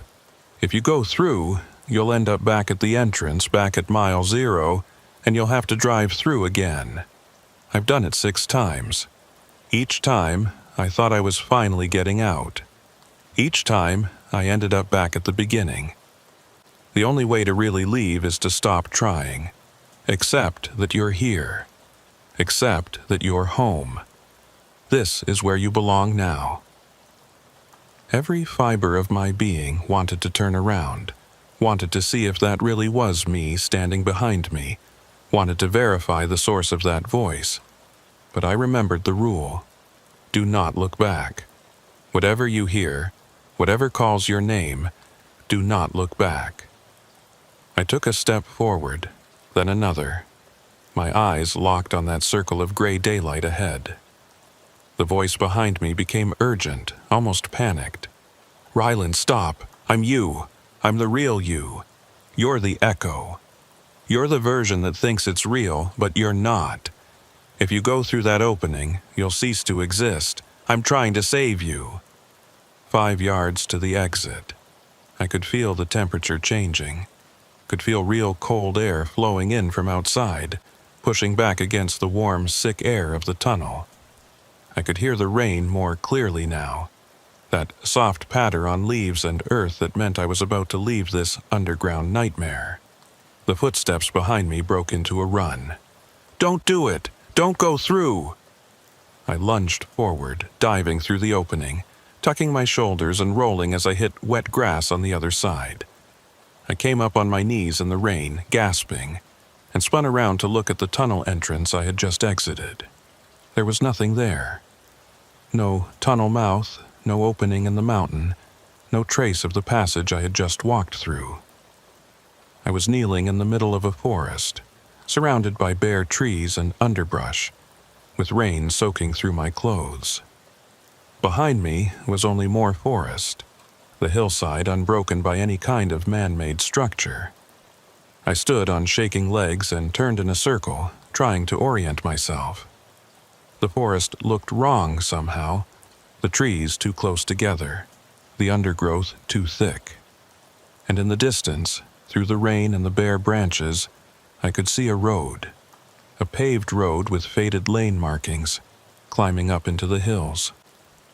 I walked towards the road, pushing through the brush, my wet clothes clinging to my skin. When I reached the pavement, I looked both ways and felt my stomach drop. To my right, the road curved away and disappeared into the forest. To my left, maybe a quarter-mile distant, I could see a structure, a massive, concrete arch built into the side of the mountain, with carved letters that were just barely visible through the rain. I walked closer, already knowing what I would see, already feeling the sick certainty settling into my gut. The letters above the arch spelled out Mile 46 Bore, 1938, and underneath, in smaller text, Abandoned, 1962, no entry. I was standing at the entrance to the tunnel, the same entrance I had driven through hours ago, or days ago, or years ago. Time had no meaning in this place. The tunnel had spit me out exactly where I had entered, completing the loop, proving that the voice behind me had been right. There was no exit. There was only the endless cycle, the eternal return, the road that led forever into the mountain and emerged nowhere at all. In my pocket, my phone buzzed. I pulled it out with numb fingers and saw that I had service now, full bars, and a notification showing a text message from my dispatcher. The message was time-stamped 11:47 p.m., the exact time he had sent me the original load offer. The message said, "Got a hot load for you if you want it. Industrial piping, Pittsburgh to Wheeling. Good rate. Straight shot down Backbone Ridge Highway. You interested?" I looked at the tunnel entrance, at the dark opening waiting in the mountain. Somewhere inside, I knew my blue Kenworth was parked among the others, my name still on the registration, my logbook still showing the entry from tonight or last night or whenever it had been when I drove in. Somewhere inside, there was an alcove with my name on it, waiting for my echo to take its place in the shadows. And somewhere, on a dark highway in western Pennsylvania, another Rylan Mercier was getting a text message from his dispatcher, seeing a job offer that paid well, starting his truck and heading toward a road he had never heard of. Backbone Ridge Highway, Mile 0. An alternate route that promised to save time, promised to get him to his destination faster, promised nothing but an easy drive through the mountains. I put my phone back in my pocket. The rain was getting heavier, and the temperature was dropping. I needed to find shelter, needed to figure out where I was and how to get back to civilization. But first, I walked up to the tunnel entrance and stood looking into the darkness. I could hear that sound again, that low electrical hum, the breathing of the mountain. And I could hear voices faint and distant, calling out from somewhere deep inside. One of those voices was mine, one of those echoes standing in an alcove, waiting in the shadows, watching for headlights to appear in the distance. One of those versions of me had stayed behind so that this version could walk out into the rain. Or maybe it was the other way around. Maybe the version in the tunnel was the real me, and the one standing here in the rain was just an echo, a copy that the mountain had made, a false memory of escape that would fade and disappear as soon as I walked far enough away. I turned and started walking down the road, away from the tunnel, following the faded pavement as it curved through the forest. Behind me, I heard the sound of an engine starting, that familiar diesel rumble, and I heard the hiss of air brakes releasing. I did not look back. I just kept walking, following the road wherever it led, while the rain fell harder and the darkness gathered in the trees, and somewhere in the mountain behind me, mile 46, Boar breathed in and waited for the next truck to arrive.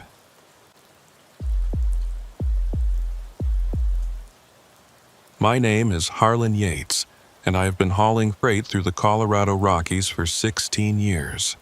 I know these mountains better than most people know their own neighborhoods.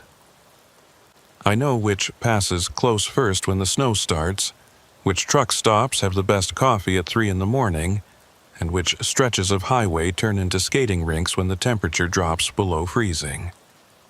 What I did not know, until a February night 2 years ago, was that some tunnels in these mountains are not maintained by any transportation department, and the things that do maintain them have been working in the dark for far longer than any road has existed. The run started normal enough. I picked up a load of mining equipment in Grand Junction, bound for operation outside of Leadville. Heavy machinery, drill components, ventilation systems, the kind of cargo that pays well because it is awkward and difficult to secure properly. The route was straightforward. Highway 70 east through Glenwood Canyon, then south on 91 through the high country. Winter driving in Colorado, but nothing I had not done 100 times before.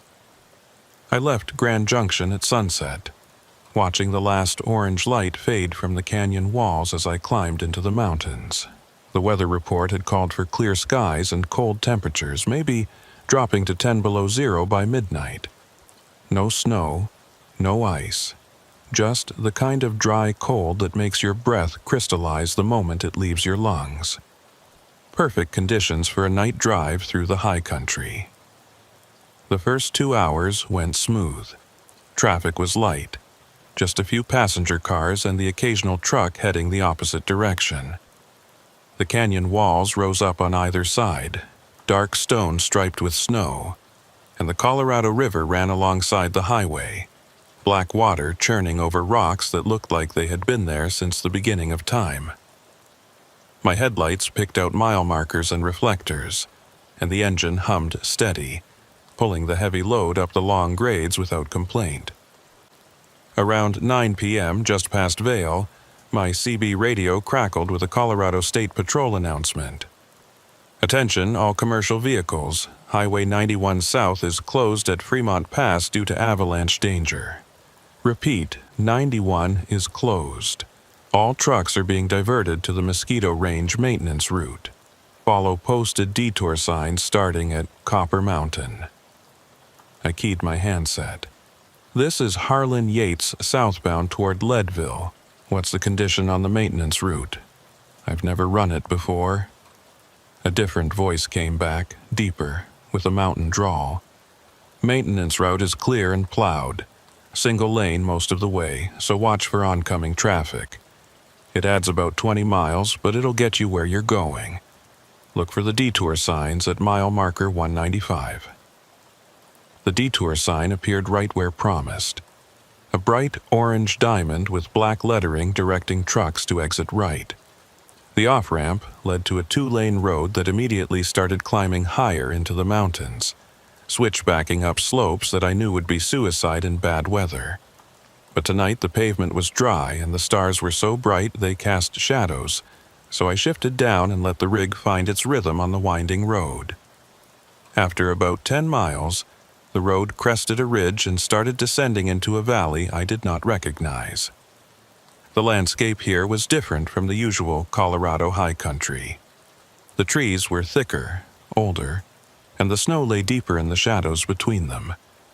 There were no signs of civilization, no power lines, no distant lights from ranch houses or ski resorts. Just wilderness, dark and empty, with the road cutting through it like a scar. The CB radio crackled again, but this time the voice was broken up by static. Maintenance portal at mile marker 12, single lane through. No stopping inside. Repeat, no stopping. The transmission cut off before I could respond, leaving only white noise and that low hum I had started to notice underneath all radio frequencies in these mountains. Mile marker 12 appeared after another 15 minutes of winding descent. The marker was old, a wooden post with faded paint, and next to it stood a larger sign that I had to slow down to read in my headlights. Echo Maintenance Portal, built 1952, single lane, 2.4 miles, headlights required. Emergency parking bay at 1.2 miles. The tunnel entrance was cut into the side of the mountain, a rough rectangular opening about 15 feet high and 12 feet wide. The portal was framed with timbers that looked like they had been there since the 50s. Massive beams dark with age and mineral stains. Above the entrance, carved into the rock, were the words Echo Portal and a date, 1952-1962. I slowed to a crawl, studying the entrance.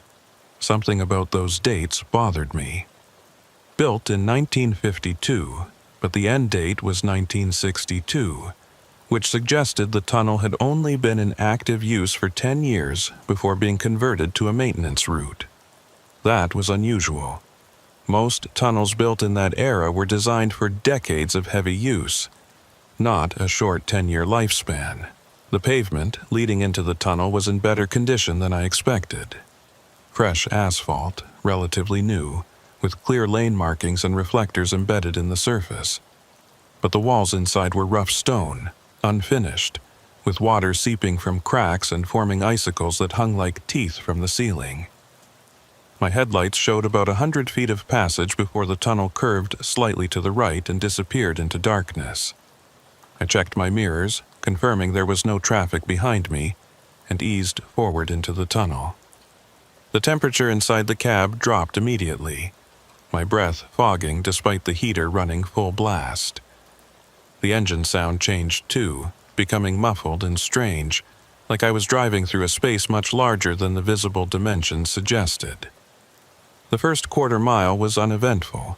The tunnel was straight, the walls steady, the ceiling high enough that I never worried about clearance.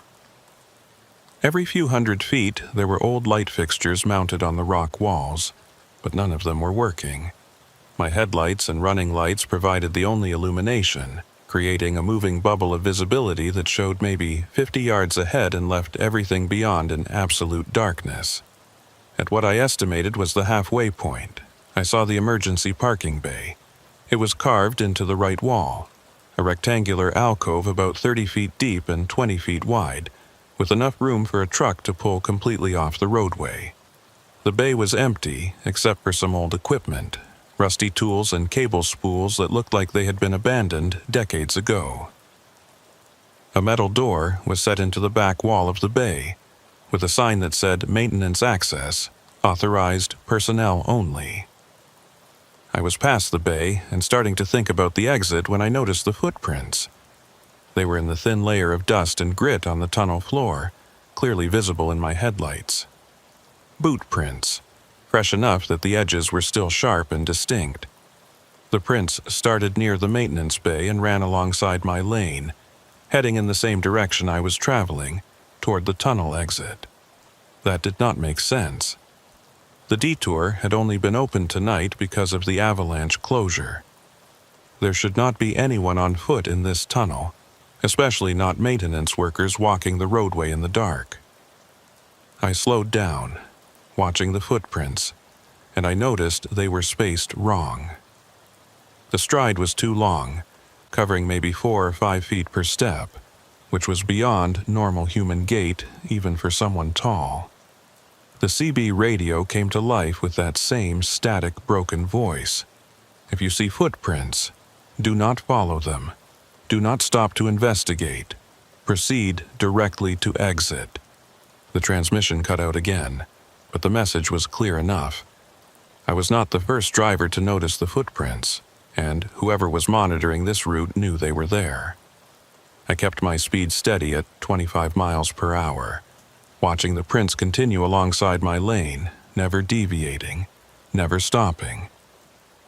At mile 18, according to my trip odometer, the footprints turned toward the left wall and disappeared into a crack in the rock. The crack was narrow, maybe 2 feet wide, but it extended up beyond the reach of my headlights, creating a vertical fissure that seemed to go deep into the mountain. As I drove past, I could feel cold air flowing out of that crack, air that was far colder than the already freezing temperature inside the tunnel.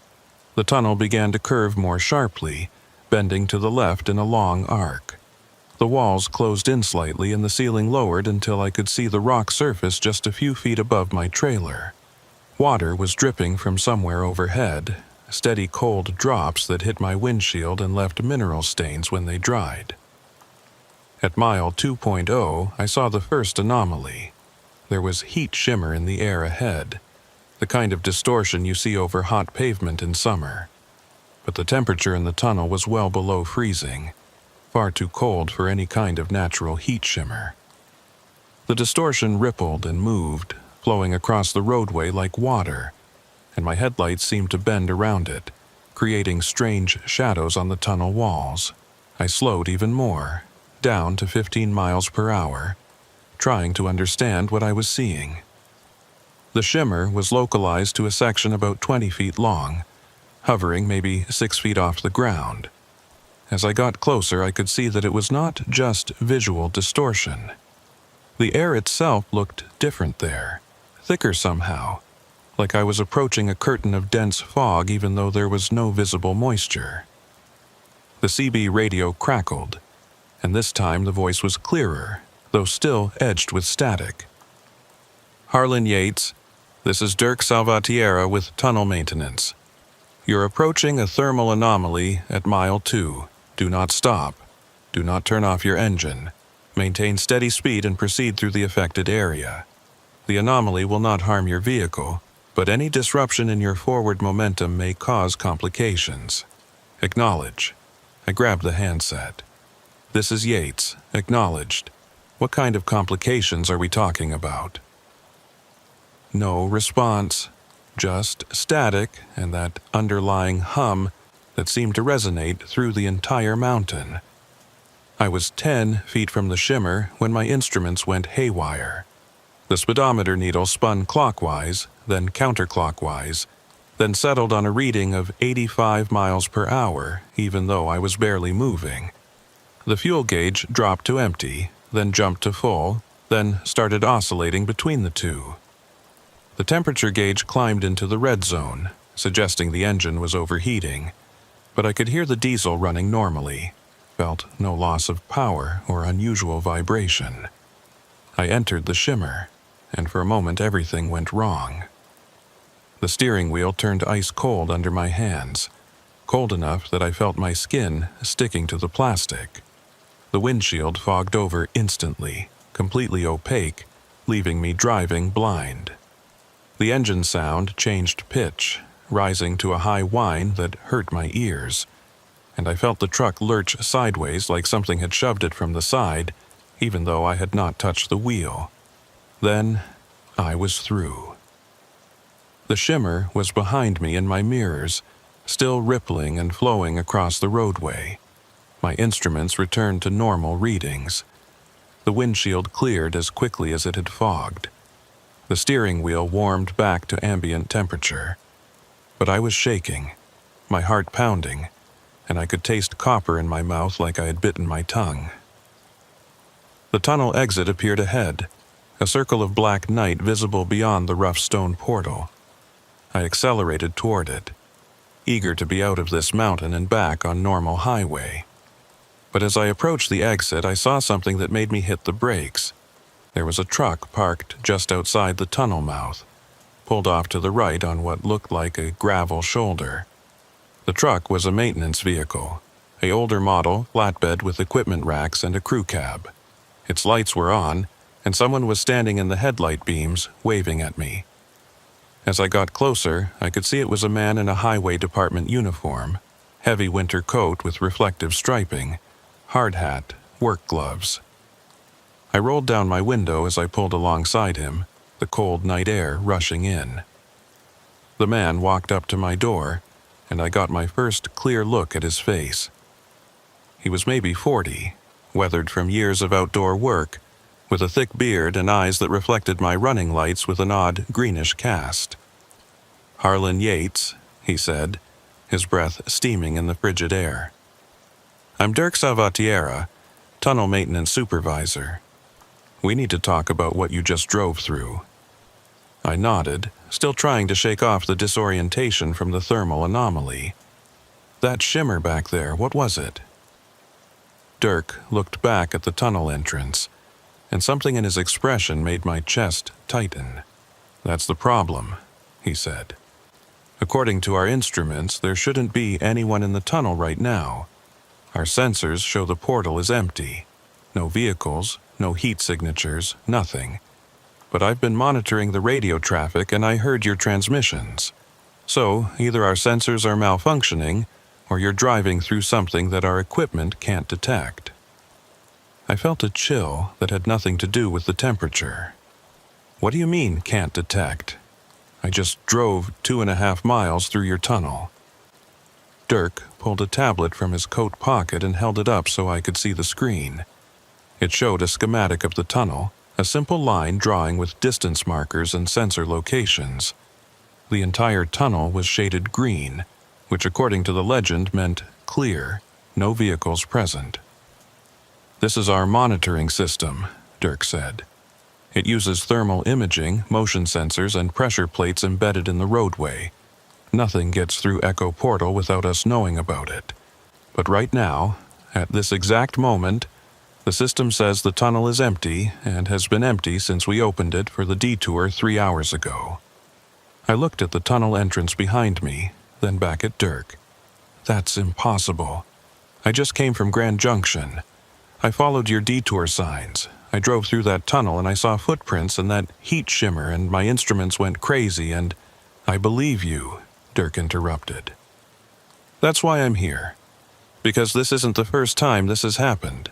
And I need to ask you some questions before you drive away. Because once you leave this location, things get complicated." He walked around to my passenger side and climbed up into the cab without waiting for an invitation.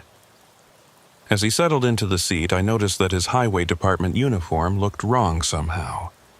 The patches were faded, the material worn thin, and when he took off his gloves, I saw his hands were covered in old scars, the kind that come from years of hard physical labor.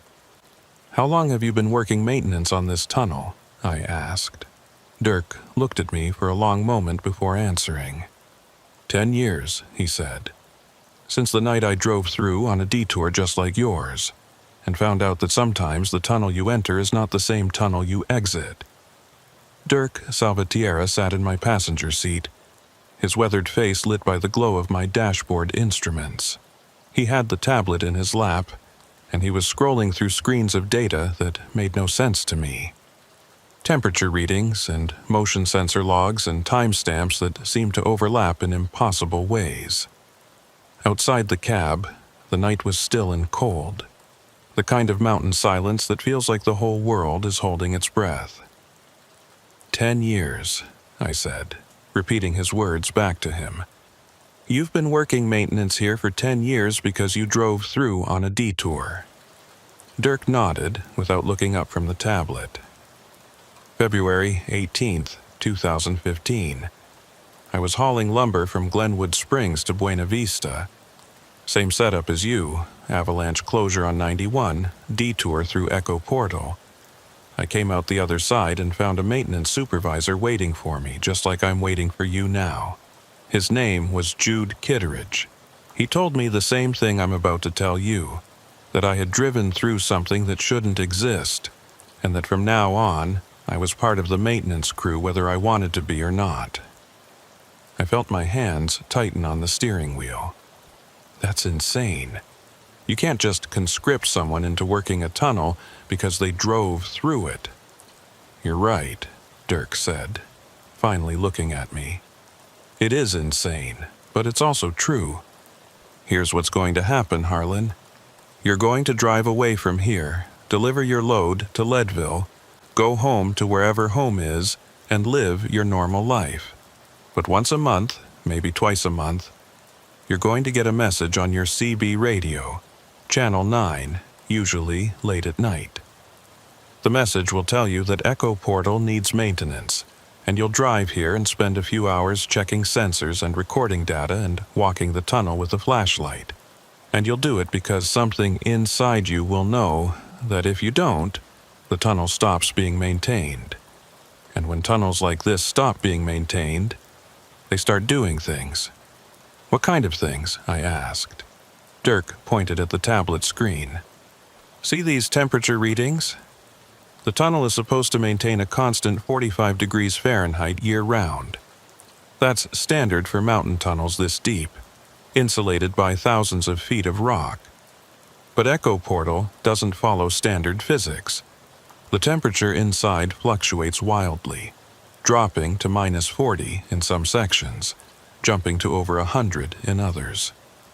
The thermal anomaly you drove through registers at 240 degrees on our sensors, hot enough to melt asphalt, but the road surface is always intact when we check it physically. He swiped to another screen. Motion sensors. We have them installed every 100 feet throughout the tunnel. They're supposed to track vehicles, measure traffic flow, alert us to any stopped vehicles or pedestrians, but they pick up movement even when the tunnel is supposedly empty. Footsteps, usually. Always the same pattern. Starting at the maintenance bay, walking toward the exit. Stride length of 4 to 5 feet. We've recorded this pattern over 3,000 times in the past 10 years. Who's walking? I asked, though I was not sure I wanted to know the answer. That's the question, Dirk said. Jude thought they were residual echoes, fragments of people who had been in the tunnel back when it was in active use. 1952 to 1962, those were the operational years. Highway Department records show that Echo Portal was built as a shortcut for mining traffic, but it was closed after only a decade because of, quote, structural concerns and anomalous maintenance requirements. Reading between the lines, the tunnel started exhibiting the same weird properties back then that it shows now, and rather than try to fix it, they just closed it and built a longer route around the mountain. But it's open now, I said. You're using it as a detour route. Only when necessary, Dirk said, and only because someone needs to monitor it. The tunnel can't be sealed permanently. They tried that in 1963, poured a concrete wall across both portals. Within 6 months, the walls had massive cracks, and the thermal readings from inside were going haywire. They finally removed the barriers in 1965 and established the maintenance protocol. 1 truck per month minimum has to transit the tunnel to keep it stable. If it goes too long without traffic, the anomalies get worse. The footprints multiply, the heat signatures show up in more locations, and eventually, the things that make the footprints start appearing in other tunnels, other roads, spreading out from Echo Portal like an infection. I was silent for a long moment, processing what he was telling me. It sounded like the plot of a bad horror movie. Except I had just driven through that tunnel, felt my instruments go crazy, seen the footprints with my own eyes. I could not dismiss it as fantasy when the evidence was still fresh in my memory. Show me the maintenance logs, I said. If this has been going on since the 60s, there must be records. Dirk hesitated, then nodded. He tapped the tablet screen several times, bringing up a document that looked like it had been scanned from old paper records. The header read, Echo Portal Maintenance Log, Department of Highways Restricted Access. The first entry was dated March 3, 1965, written in careful handwriting that had been preserved through the digital scanning. Removed concrete barriers from both portals as per directive. Tunnel interior shows signs of thermal damage despite ambient temperature remaining constant at 43 degrees. Found footprints and dust on roadway, origin unknown. Recommend establishing monitoring protocol. I scrolled through more entries, watching the dates advance through the 60s and 70s. The handwriting changed as different maintenance supervisors took over, but the reports were consistent. Monthly inspections, temperature anomalies, unexplained footprints, occasional equipment malfunctions, and always, at the end of each report, a note about the number of transits that month. 2 trucks through this month. Anomalies within acceptable range. No traffic for 6 weeks. Temperature fluctuations increasing. Recommend scheduling transit soon. The entries from the 80s were more detailed, as if the maintenance supervisors were starting to understand what they were dealing with. The tunnel requires regular traffic to remain stable. Current theory. The construction process in 1952 intersected with some kind of natural geological formation, possibly a cave system or geothermal feature that creates the observed anomalies. Regular vehicle traffic appears to disrupt or dampen these effects. Without traffic, the formation becomes more active. But it was the entries from the 90s that made my skin crawl. The handwriting changed again, becoming rushed and less careful, and the tone of the reports shifted from scientific observation to something more desperate. November 12, 1994. No traffic through portal for 3 months due to road construction on access routes. Temperature readings show sustained periods above boiling point in multiple locations. Motion sensors recording continuous movement. Multiple entities. Stride patterns inconsistent with human gait. Maintenance crew refuses to enter tunnel without armed escort. Strongly recommend emergency transit to stabilize conditions.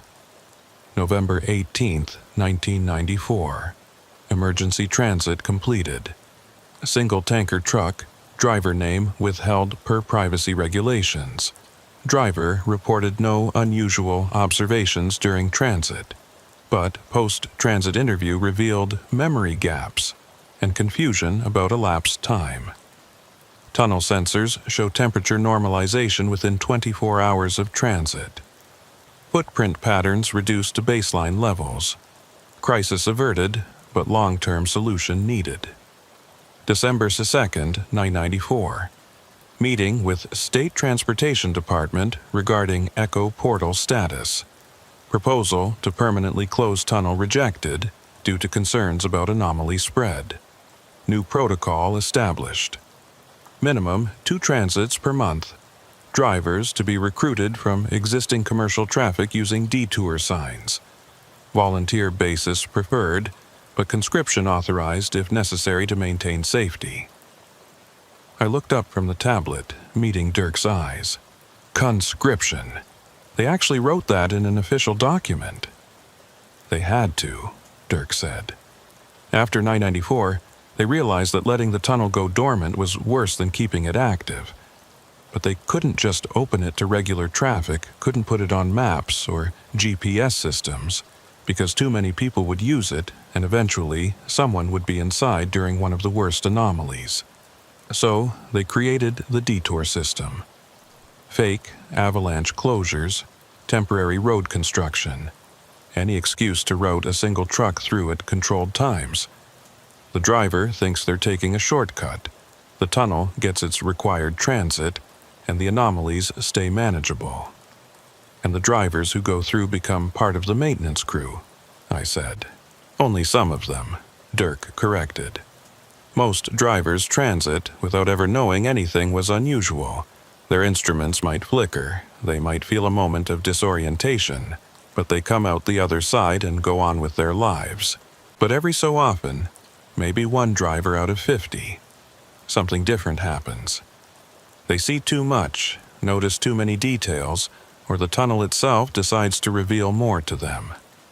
Those are the ones who become maintainers, the ones like you and me. I thought about the footprints I had seen, the thermal shimmer, the way my instruments had gone haywire. How do you know I'm one of them?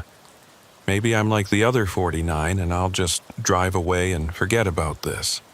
Dirk smiled, but there was no humor in it. Because you're still here. Because you let me into your cab. Because you're asking questions instead of calling me crazy and leaving.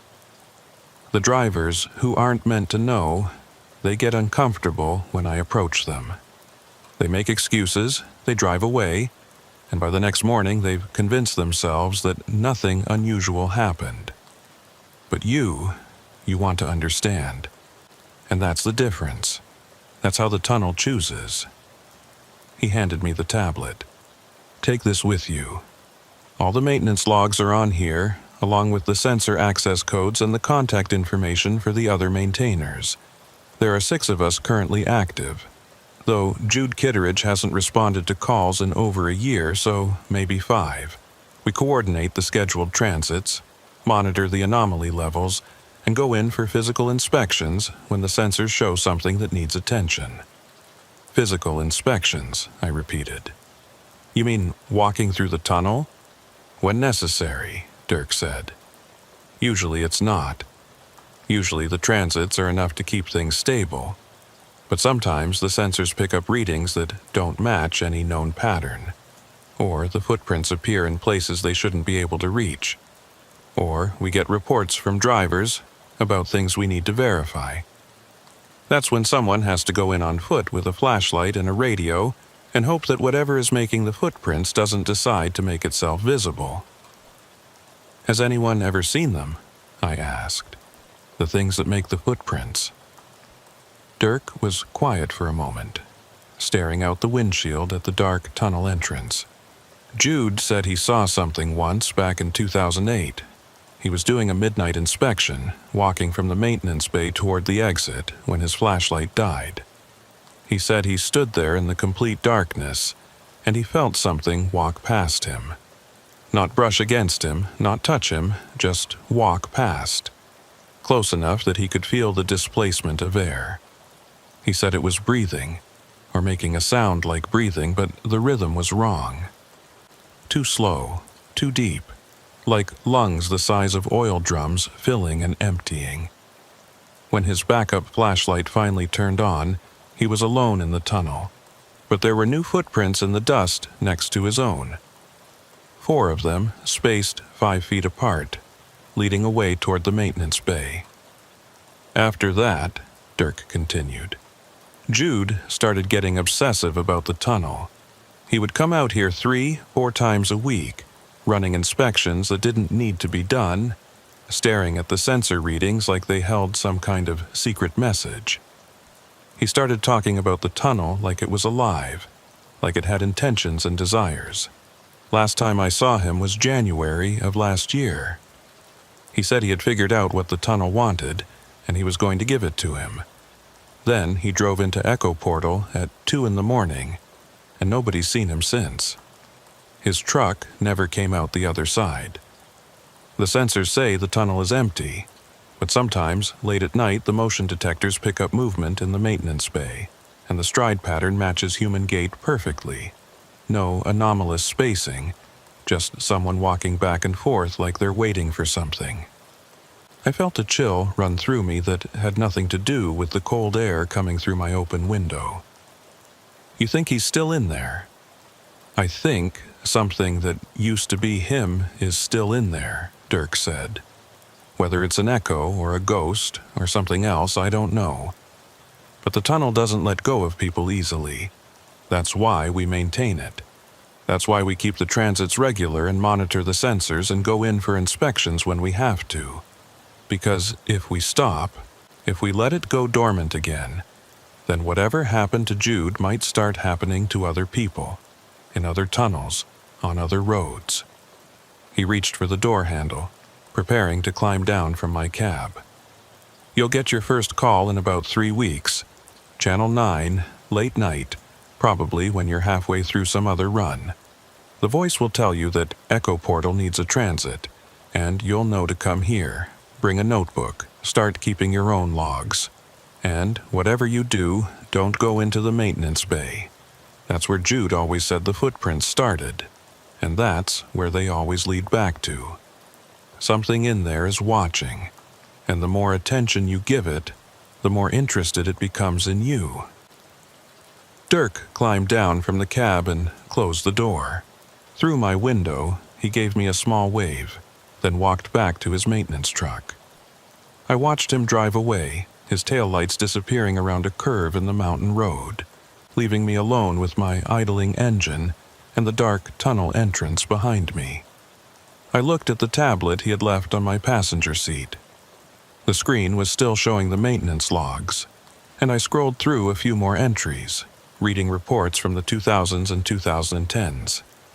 The tone had changed again in recent years, becoming more clinical, more resigned. These were people who had accepted that they were maintaining something they did not understand, following protocols that might not even be working, but doing it anyway because the alternative was worse. The last entry was dated 3 days ago, written by Dirk. Regular transit completed. Temperature readings normal. Motion sensors show baseline activity. Footprint pattern observed in maintenance bay, consistent with previous observations. No visual contact. Tunnel remains stable for now. Next scheduled transit in 4 weeks, unless anomaly levels increase. Current maintainer roster: Salvatierra, Yates, Brennan, Ortega, Pacheco. Kittredge status unknown. My name was already in the log. I had become part of the maintenance crew the moment I drove through Echo Portal, whether I wanted to be or not. I put the truck in gear and started driving toward Leadville, leaving the tunnel behind me. But I knew I would be back. In 3 weeks or 3 months, whenever the call came through on Channel 9, I would return to this mountain, drive through that dark passage, and add my own observations to the logs that stretched back 60 years. Because Dirk was right. The tunnel chose its maintainers, and once chosen, there was no walking away. In my rearview mirror, I could still see the tunnel entrance, a black rectangle cut into the mountainside. And as I watched, I saw a light appear inside the tunnel, a faint glow moving through the passage like someone walking with a flashlight. But I knew the tunnel was empty. The sensors said so. Dirk had confirmed it. There was no one inside Echo Portal. No one human, anyway. The light moved steadily toward the exit, and I accelerated, putting distance between myself and whatever was emerging from the mountain.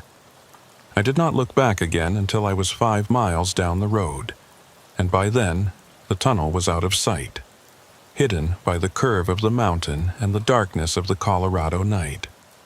But I could still feel it back there, breathing in its slow, impossible rhythm, waiting for the next transit, waiting for the next maintainer to accept their role in keeping it stable. And I knew that 3 weeks from now, when my CB radio crackled to life on Channel 9, I would turn my truck around and drive back to Echo Portal, because that is what maintainers do. We keep the tunnel breathing. We keep the footprints contained.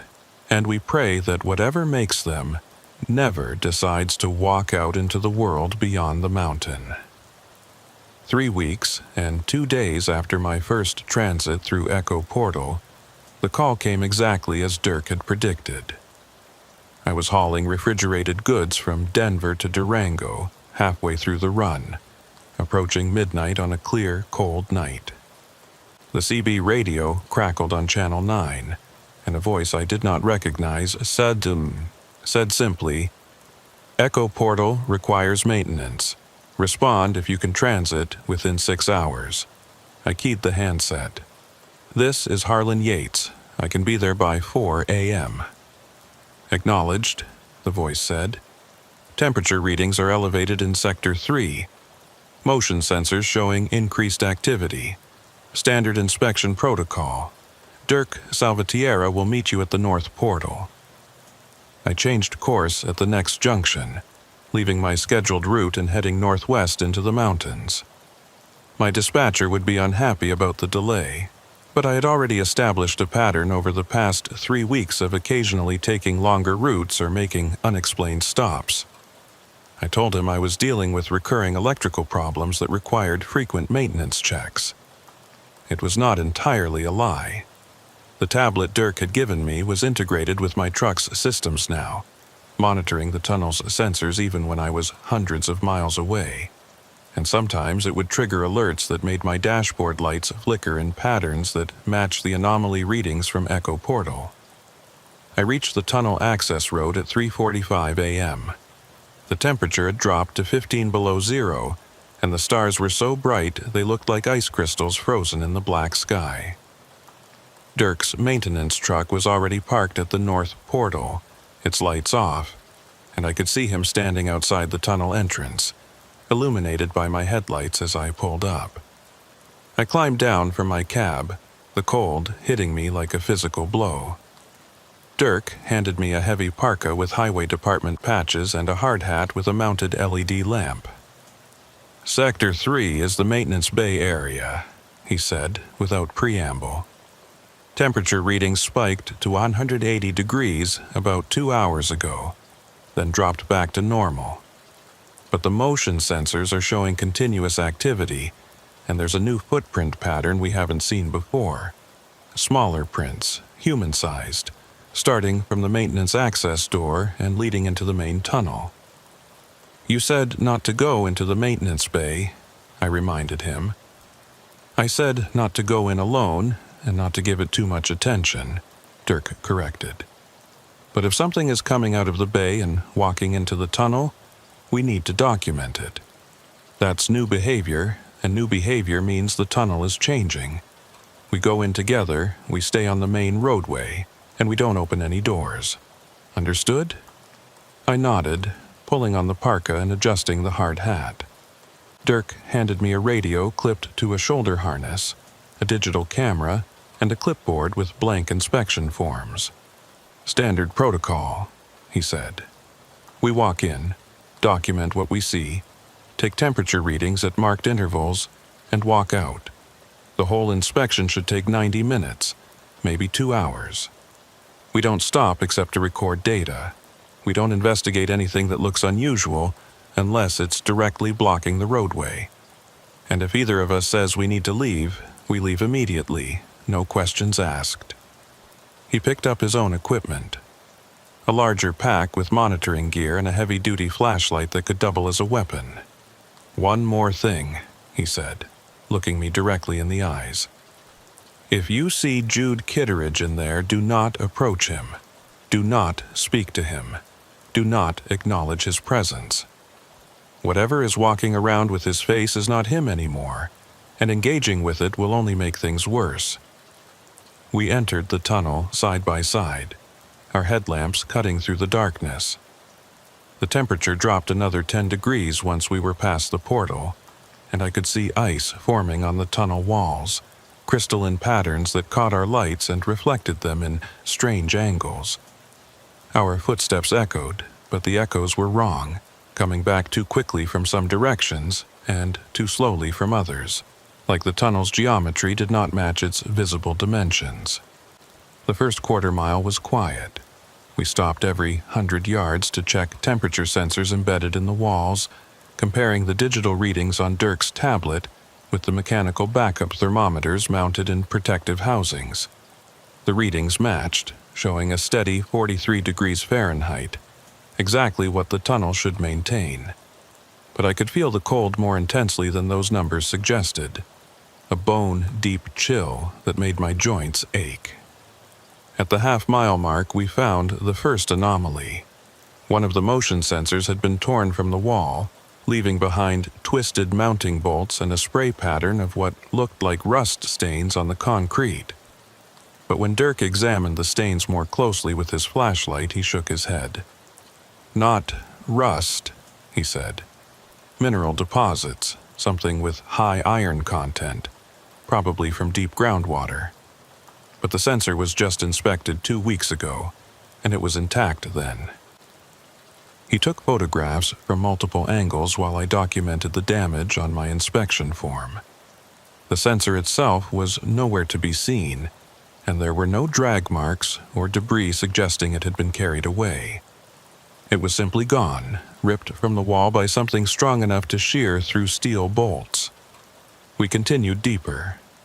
At 3/4 of a mile, we reached the thermal anomaly zone where my instruments had gone haywire during my first tertius transit. This time, on foot, the effect was different. The air shimmered and rippled, but I could walk through it without the disorientation I had felt in my truck. Instead, I experienced a sensation of movement, like the air itself was flowing past me in currents that had nothing to do with ventilation or wind. Dirk's tablet showed temperature readings of 240 degrees in the center of the affected area, but I felt no heat, just that sense of invisible currents pulling at my clothes and making the hairs on my neck stand up. "It's getting stronger," Dirk muttered, recording the readings.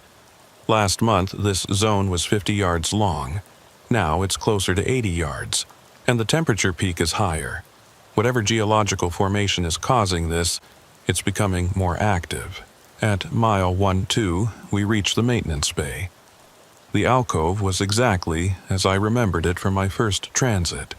A rectangular cutout in the tunnel wall with old equipment scattered around, and the metal access door set into the back wall. But now there was something new. The door was open, just a crack, maybe 6 inches, and pale light was leaking through the gap. Not electric light, not the warm glow of work lamps, but something cold and greenish like bioluminescence or foxfire. Dirk stopped at the edge of the bay, holding up a hand to keep me from advancing further. He pulled out his tablet and checked the sensor readings. "Motion detector shows activity inside the access corridor," he said quietly. "Something moving, consistent pattern, back and forth like pacing. But the thermal imaging shows nothing. No heat signature, no body temperature, just ambient stone temperature of 48 degrees. How can something be moving without producing heat?" I asked. "It can't," Dirk said. "Not if it's alive in any conventional sense. But the footprints are there, look." He pointed his flashlight at the floor of the bay, and I saw them clearly. Boot prints in the dust, fresh enough that the edges were sharp, leading from the access door out onto the main roadway. The prints were smaller than the anomalous ones I had seen during my first transit. These were normal-sized, maybe a man's size 10 or 11. And they led directly out of the bay, crossed the roadway, and stopped at the opposite wall, where they simply ended as if the person making them had walked directly into solid stone. Dirk took photographs while I measured the prints and recorded their dimensions. The tread pattern was distinctive, a work boot with a grid pattern that looked like it belonged to heavy-duty hiking or construction footwear. I had seen that pattern before, though I could not immediately place where. "We need to check the access corridor," Dirk said, though I could hear the reluctance in his voice. "New protocol. If there's evidence of movement inside the maintenance areas, we document it. We don't have to go in deep, just far enough to see what's beyond the door." He approached the metal door slowly, keeping his flashlight trained on the gap. I followed, my heart pounding, every instinct telling me this was a bad idea. The greenish light from inside pulsed slightly, brightening and dimming in a rhythm that might have been random or might have been deliberate. As we got closer, I could hear sound from beyond the door. Not footsteps, not voices, but a low vibration, almost subsonic, that I felt in my chest more than heard with my ears. Dirk reached the door and carefully pulled it wider, revealing the corridor beyond. It was rough stone, unfinished, with timber supports that looked like they dated back to the original construction in 1952. The corridor extended about 30 feet before opening into a larger space, and the greenish light was coming from that larger space, pulsing and shifting. The vibration grew stronger as the door opened, and I realized it matched the rhythm I had felt during my first transit. The same pulse as the thermal anomaly, the same breathing rhythm that Dirk said Jude had heard in the darkness.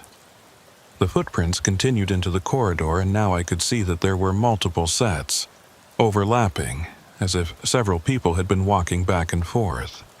Some of the prints were older, nearly faded, while others looked like they had been made minutes ago.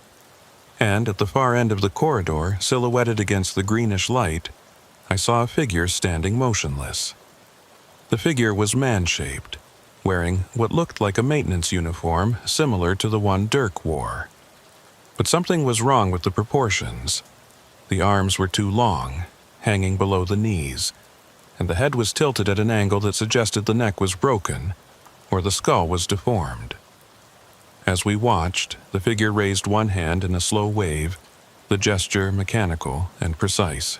"Jude," Dirk whispered, and I heard a note in his voice I had not heard before.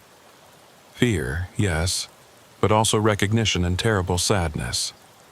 The figure in the corridor began walking toward us, its gait wrong, legs moving in that too long stride I'd seen in the footprint patterns during my first transit.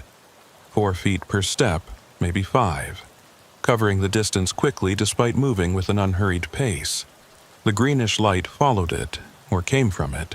I could not tell which, pulsing brighter with each footfall. Dirk grabbed my arm and pulled me back from the door. "Close it," he said urgently. "Close it now, and we leave. Standard protocol, no engagement. We document and exit." I helped him push the metal door shut, and we heard the click of the latch engaging.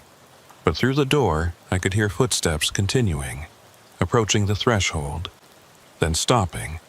The vibration intensified, making the door rattle in its frame, and for a moment I thought whatever was on the other side would simply push through.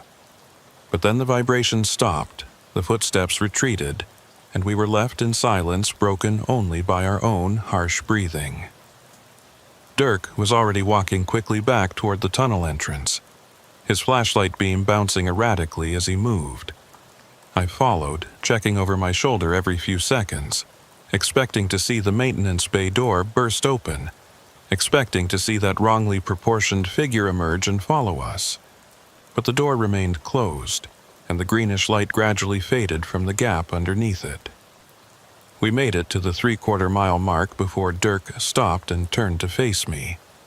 His face was pale under his hard hat, and his hands were shaking slightly as he pulled out his tablet to record our observations. "That was him," he said. "That was Jude, or something wearing Jude. The build was right, the uniform was right. Even the way he waved was right. That's exactly how Jude used to acknowledge people when he saw them from a distance. But the proportions were wrong," I said. "The arms, the stride length. The tunnel changed him," Dirk said. "Or made a copy that's not quite accurate. Or something else is using his appearance. I don't know which is worse." He finished entering data into the tablet and looked back toward the maintenance bay, though we could no longer see it from our position. "This changes everything. Jude isn't just missing. He's inside the access corridors, and he's moving between the maintenance areas and the main tunnel. If he starts appearing during regular transits, if drivers see him, the whole system falls apart." "What do we do?" I asked. "We finish the inspection," Dirk said. "We document everything according to protocol, and then we call an emergency meeting with the other maintainers, because this is beyond standard maintenance now. This is containment." We continued toward the exit, moving faster now, our earlier caution replaced by urgency. The tunnel felt different on the return walk, the walls seeming closer, the ceiling lower, the darkness more aggressive in pushing back against our lights. Every shadow might have hidden a figure, every echo might have been footsteps following us, and I found myself walking faster and faster until we were almost jogging by the time we reached the final 100 yards. The exit appeared ahead, that blessed circle of gray, pre-dawn light, and I felt a surge of relief so intense it was almost painful. We emerged into the cold mountain air, and I gulped it down, realizing I'd been breathing shallowly throughout the entire inspection, as if some part of me had been afraid to draw the tunnel's air too deeply into my lungs. Dirk immediately pulled out his phone and made a call, speaking in quick, urgent sentences to whoever answered. I could only hear his side of the conversation, but the words I caught were enough.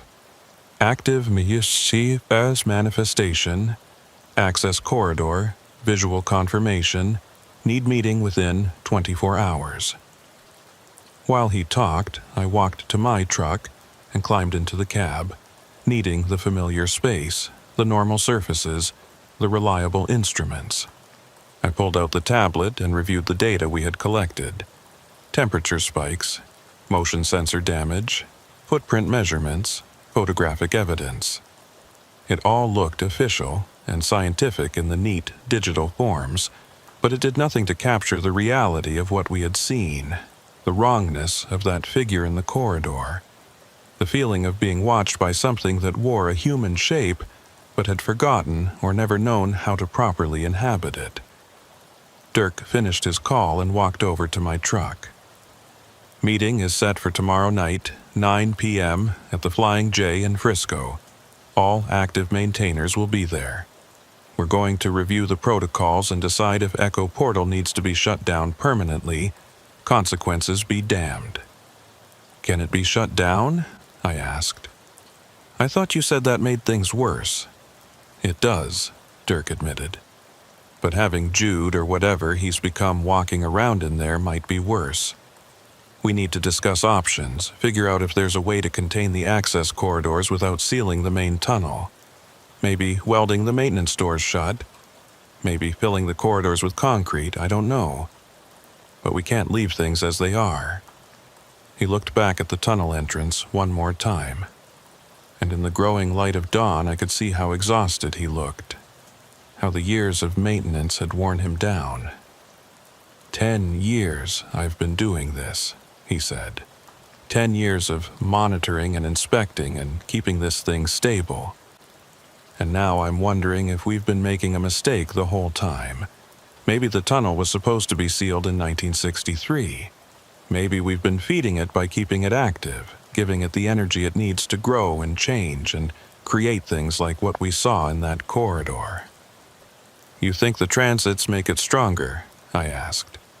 I think the tunnel needs something from us, Dirk said. I just don't know what.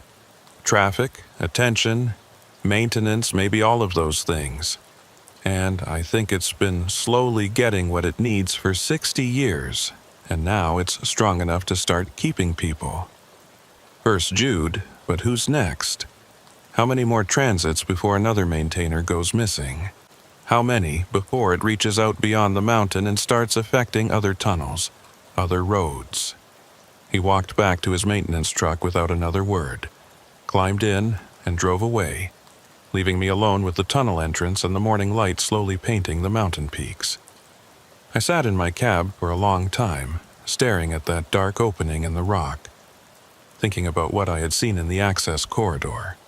The figure had waved at us, a simple gesture, friendly almost, if you ignored the wrong proportions and the impossible stride. But I kept thinking about that wave, about how precise it was, how deliberate. It was not a threat, it was not a warning, it was an invitation. Jude Kittredge, or whatever wore his shape now, was inviting us to come deeper, to enter the access corridors, to see what he had seen and become what he had become. And some part of me, a part I was ashamed to acknowledge, wanted to accept that invitation, wanted to know what was beyond that greenish light, what breathed in the rhythm of the mountain's pulse. I started my engine and drove away from Echo Portal, but I knew I would be back. Not just for the scheduled transits and inspections, but because the tunnel had shown me something, given me a glimpse of whatever existed in those maintenance corridors, and now I needed to know more. Dirk was right. We might have been feeding the tunnel all these years, but the tunnel had been feeding something to us as well. Small pieces of knowledge, tiny revelations, hints of a truth that existed beneath the mountain. And once you started consuming that truth, once you took even the smallest bite, you could never stop being hungry for more. The meeting at the Flying J in Frisco brought together 5 maintainers, though Dirk had said there should be 6. We sat in a back corner booth at 9 p.m., far from the other truckers and travelers, our faces lit by the harsh fluorescent lights overhead. Dirk made introductions quickly. There was myself, newest to the crew. Brennan, a woman in her 50s who had been maintaining Echo Portal for 7 years after a winter transit gone wrong. Ortega, a younger guy maybe 30 years old, 3 years of maintenance work, still visibly nervous about the whole situation. And Pacheco, the oldest of us, pushing 70, who had been recruited back in 98. 98, shh, and had seen more anomalies than the rest of us combined. Jude Kitteridge's seat remained empty, a 6th coffee cup sitting untouched in front of the vacant space. Dirk laid out the situation with brutal efficiency. The inspection findings, the open maintenance door, the figure in the access corridor, the visual confirmation that matched Jude's appearance but with those wrong proportions. He showed the photographs on his tablet, and I watched the others' reactions. Brennan's face went pale. Ortega actually pushed back from the table, hands shaking. Only Pacheco seemed unsurprised, nodding slowly as if this was something he had been expecting. "We knew this would happen eventually," Pacheco said when Dirk finished. His voice was rough, weathered by decades of mountain driving. Jude was getting too close. He spent too much time in the tunnel, paid too much attention to the patterns, started treating it like something he could understand instead of something he should respect and avoid. The tunnel took him because he invited it to. "What do you mean, invited it?" I asked. Pacheco leaned back in the booth, his coffee untouched. "The tunnel operates on attention. The more you focus on it, the more you try to understand it, the more it reveals itself to you. That's how it recruits maintainers in the first place. Most drivers pass through and forget. But some of us notice too much, ask too many questions, and then we're hooked. We become part of the maintenance crew because we can't let it go." Jude took that further than anyone should. He started keeping his own logs, separate from the official records. He would go into the tunnel during off hours, sometimes spending 12 hours straight walking the passages, taking readings, mapping the access corridors. "I didn't know there were multiple access corridors," Brennan said. "There are at least 7 that we know of," Pacheco replied. "One at the maintenance bay, which is the only one we monitor regularly, but there are others at various points throughout the tunnel, hidden behind panels or concealed in shadow alcoves. Jude found them over the years, marked them in his private logs.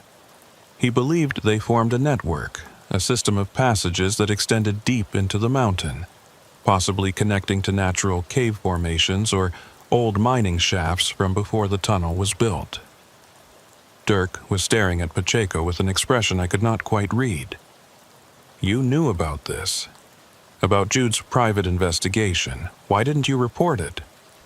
"Because I understood what he was doing," Pacheco said. "Same thing all of us are doing, just more intensive. Trying to figure out what we're maintaining, what we're feeding with our transits and inspections.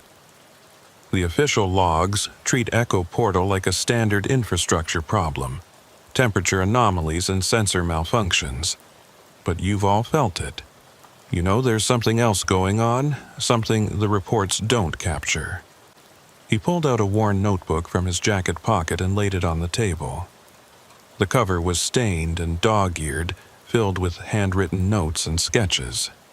"Jude gave me this 3 months before he disappeared. Said it was his backup copy, in case something happened to him. He made me promise I would only share it if he didn't come back, and that I would make sure whoever read it understood the risks of knowing too much." Dirk reached for the notebook, but Pacheco held it back. "Before you look at this, you need to understand something. The tunnel is not a passive thing. It's not just a geological formation that happens to produce weird readings. It responds to observation. The more we study it, the more we try to document and understand it, the more active it becomes. Jude's theory was that the tunnel is some kind of interface, a place where our reality intersects with something else. and our attention is what powers that intersection. Every transit, every inspection, every moment of focused observation feeds energy into the interface and makes it stronger. "That's insane," Ortega said, but his voice lacked conviction. "Is it?" Pacheco asked. "Think about the pattern. The tunnel was built in 1952, probably intersecting with something that was already there, some natural formation. For 10 years it operated normally, or close to normal. Then the anomalies started, and by 1962 they had to close it. They tried sealing it in 1963, and what happened? The anomalies got worse, spreading beyond the tunnel boundaries. So they opened it back up and established the maintenance protocol. Regular transits, minimal but consistent traffic, just enough attention to keep things stable but not so much that it grows out of control. And for 60 years that worked, until Jude decided to really pay attention, to study the tunnel seriously, and now look what's happened." He pushed the notebook across the table to Dirk. "His last entries are in there, the ones he wrote just before he went in that final time. Read them, and then tell me if you still think we should keep maintaining this tunnel, or if maybe we should walk away and let whatever wants to happen, happen." Dirk opened the notebook to the last pages. I could see Jude's handwriting, smaller and more cramped than in the earlier entries, as if he had been writing quickly or under stress. Dirk read silently for a long moment, his expression growing darker. Then he began reading aloud so the rest of us could hear. January 14th, 2024. I've been inside the access corridors for 6 hours now, deeper than I've ever gone before. The main maintenance corridor extends approximately 800 feet into the mountain before branching into 3 separate passages. I've designated them Alpha, Beta, and Gamma. Alpha leads upward at a 15-degree incline, possibly toward the mountain peak. Beta continues roughly horizontal, following what might be a natural fault line. Gamma descends sharply, dropping at least 200 feet over a 300-foot distance. The temperature in the corridors is constant at 62 degrees, warmer than the main tunnel. The air quality is good, no gas buildup or oxygen depletion that I can detect. But there's something else in the air, something I can taste on my tongue like copper or ozone. The vibration I've felt during previous visits is stronger here, almost painful, resonating in my chest and making it hard to breathe deeply. I've found evidence of previous human presence, tool marks on the walls, old wooden supports that predate the tunnel construction by decades, possibly from mining operations in the 1800s, and footprints in the dust, lots of them, various sizes and tread patterns, some very old and some that look recent. I can't tell if these are from other maintainers who explored these corridors and never reported it, or if they're from something else. Dirk paused, looking up at us. He's describing an exploration we have no official record of. 6 hours inside the access corridors alone, going deeper than anyone was authorized to go. "Keep reading," Pacheco said quietly. Dirk continued. January 15th, I went back into Gamma Corridor last night, following it down as far as I dared. The passage opens into a larger chamber approximately 400 feet below the main tunnel level. The chamber is natural, a limestone cavern with formations that suggest it's been here for thousands of years. But there are modifications, human-made structures integrated with the natural stone. Concrete platforms, metal railings, electrical conduits that don't connect to anything I can identify. The greenish light I've reported seeing near the maintenance bay access is stronger here. It's coming from the rock itself, or from something inside the rock. Bioluminescence is my best guess, but the spectrum is wrong. When I shine my flashlight on the glowing areas, they dim, as if they're sensitive to external light sources. And when I turn off my light and sit in the darkness, the glow intensifies and begins to pulse in that same rhythm I've been tracking, that slow, breathing pattern. I stayed in the chamber for 3 hours, just sitting and observing, and I started to understand something. The breathing isn't random, it's communicative. The pulses carry information, patterns within patterns, like a language or code.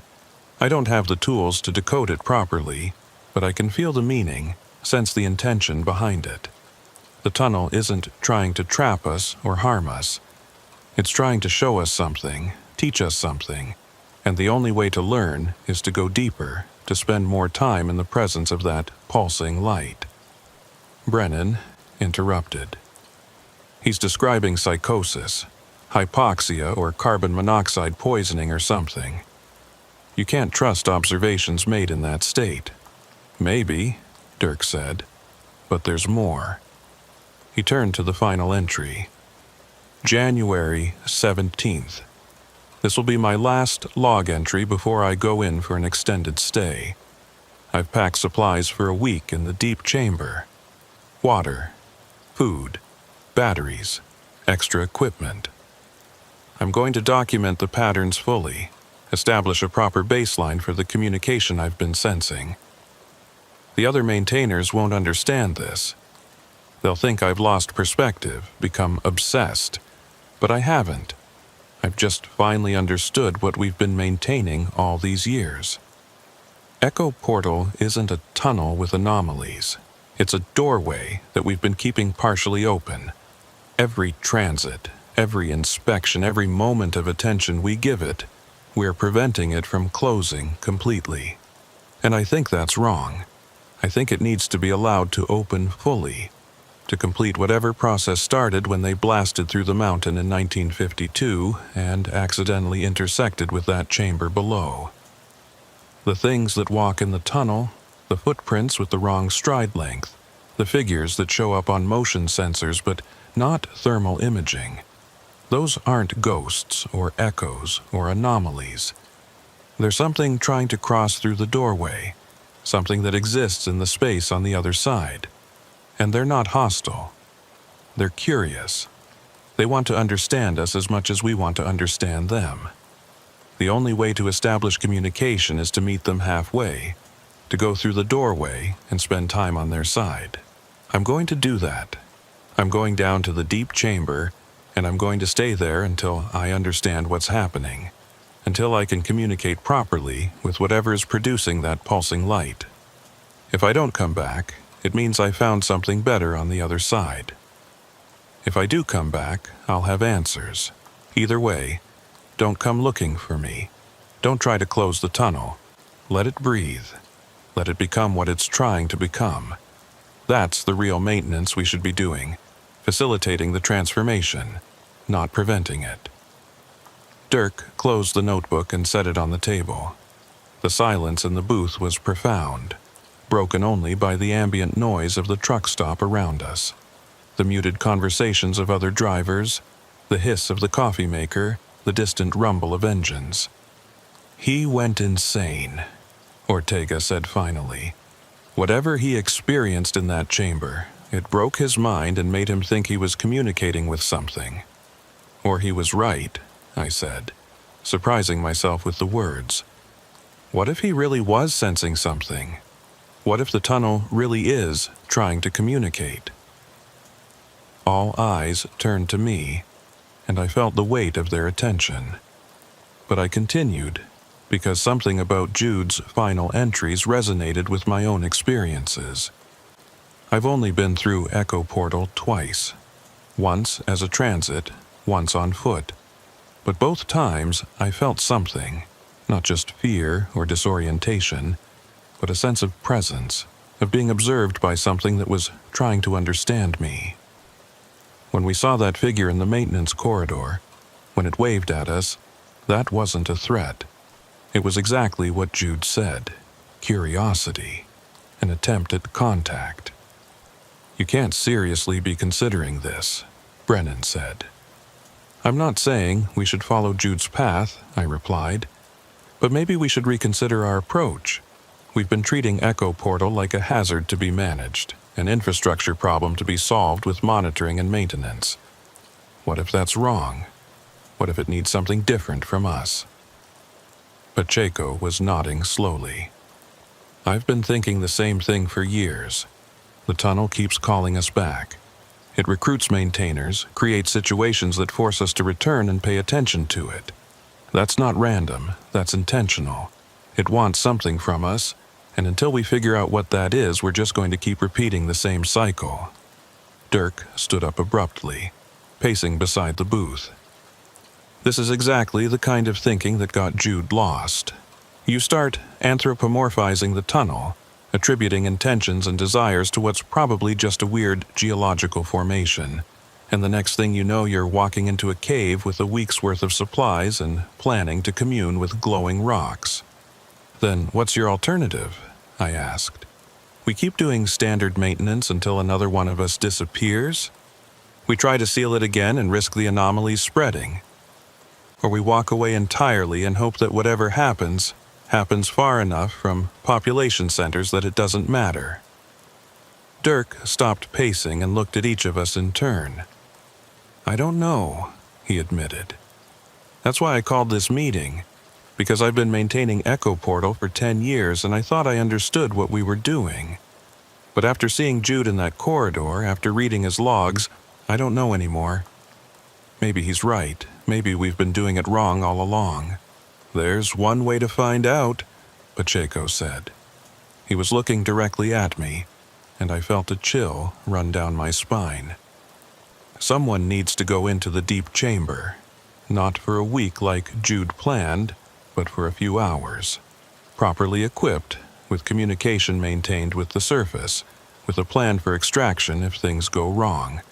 We need to verify what's down there, document it properly, and determine if there's really anything trying to communicate, or if it's just environmental effects causing hallucinations. That's a suicide mission, Brennan said flatly. It's a controlled investigation, Pacheco corrected. And it's necessary. We can't keep operating on assumptions and fear. We need data. Real observations from someone who's willing to go deep enough to get answers but disciplined enough to come back out. Why are you looking at me? I asked, though I already knew the answer. Because you're the newest, Pacheco said. You don't have years of accumulated fear and preconceptions.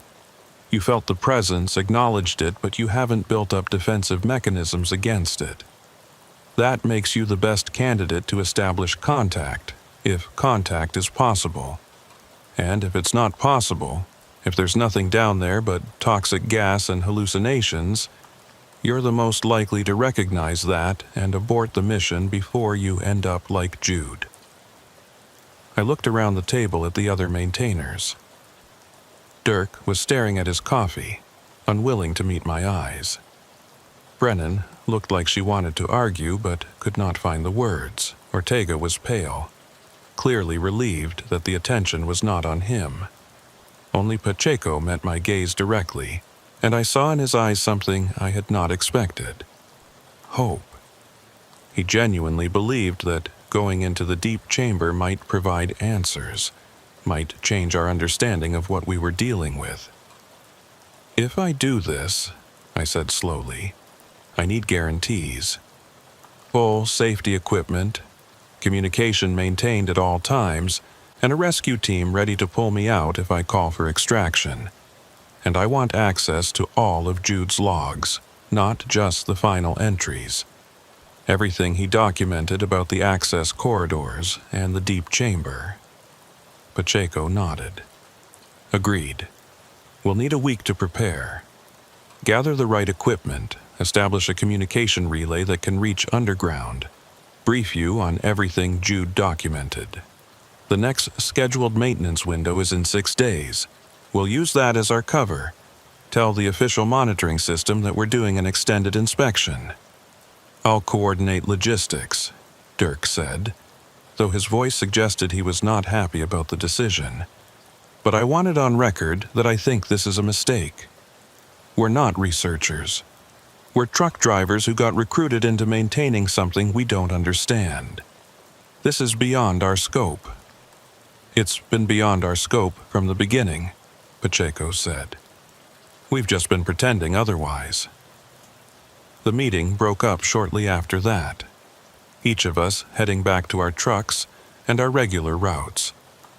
But we all knew we would be back at Echo Portal in 6 days, and that what happened there might change everything, or end everything, or reveal that there was nothing to change or end, just an empty chamber and the echoes of Jude's deteriorating mind.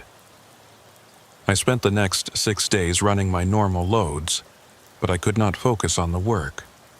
My mind kept drifting back to Jude's logs, to his description of the deep chamber and the pulsing light, to the idea that something beneath the mountain was trying to communicate across some fundamental barrier between realities. I told myself it was probably nothing, probably just gases or radiation or some other environmental factor that created hallucinations. But I could not shake the memory of that figure in the maintenance corridor, the way it had waved at us, the deliberate nature of that gesture. On the 6th night, I drove back to Echo Portal. The others were already there, Dirk's maintenance truck and Pacheco's rig parked outside the north portal. They had brought equipment, more than I expected. Climbing gear, rope, extra lights, oxygen sensors, carbon monoxide detectors, a portable ventilation fan, first aid supplies, and a communication setup that included a CB base station and a series of relay units that could be placed along the descent route. Pacheco handed me a climbing harness and a hard hat with multiple light sources. "We've been testing the relay system," he said. "It works down to about 500 feet, which should be deep enough to reach the chamber Jude described. Every 100 feet, you'll place one of these repeater units. They'll boost the signal and maintain the connection. If at any point you lose communication, you abort and come back up immediately. Understood?" I nodded, strapping on the harness and checking the equipment. Dirk gave me a radio tuned to our private frequency and I tested it, confirming I could hear his voice clearly. "Remember," he said, "you're not Jude. You don't have to understand everything or document everything. Your mission is simple. Get to the deep chamber, observe for 30 minutes, report what you see, and come back. No extended stays, no attempts at communication, just observation and extraction." "What if something tries to communicate with me?" I asked. Dirk was quiet for a moment. "Then you document it and report it. But you don't engage. You don't make promises or agreements. You just observe and come back. We can make decisions about next steps once we have your report." At midnight, I entered the tunnel alone, my lights cutting through the familiar darkness. I moved quickly through the first mile, past the thermal anomaly zone that shimmered and pulsed as I walked through it, past the emergency bay where we had seen the figure in the access corridor. The maintenance door was closed now, sealed with heavy chains and padlocks that Dirk had installed after our last inspection. But I was not going in through that door.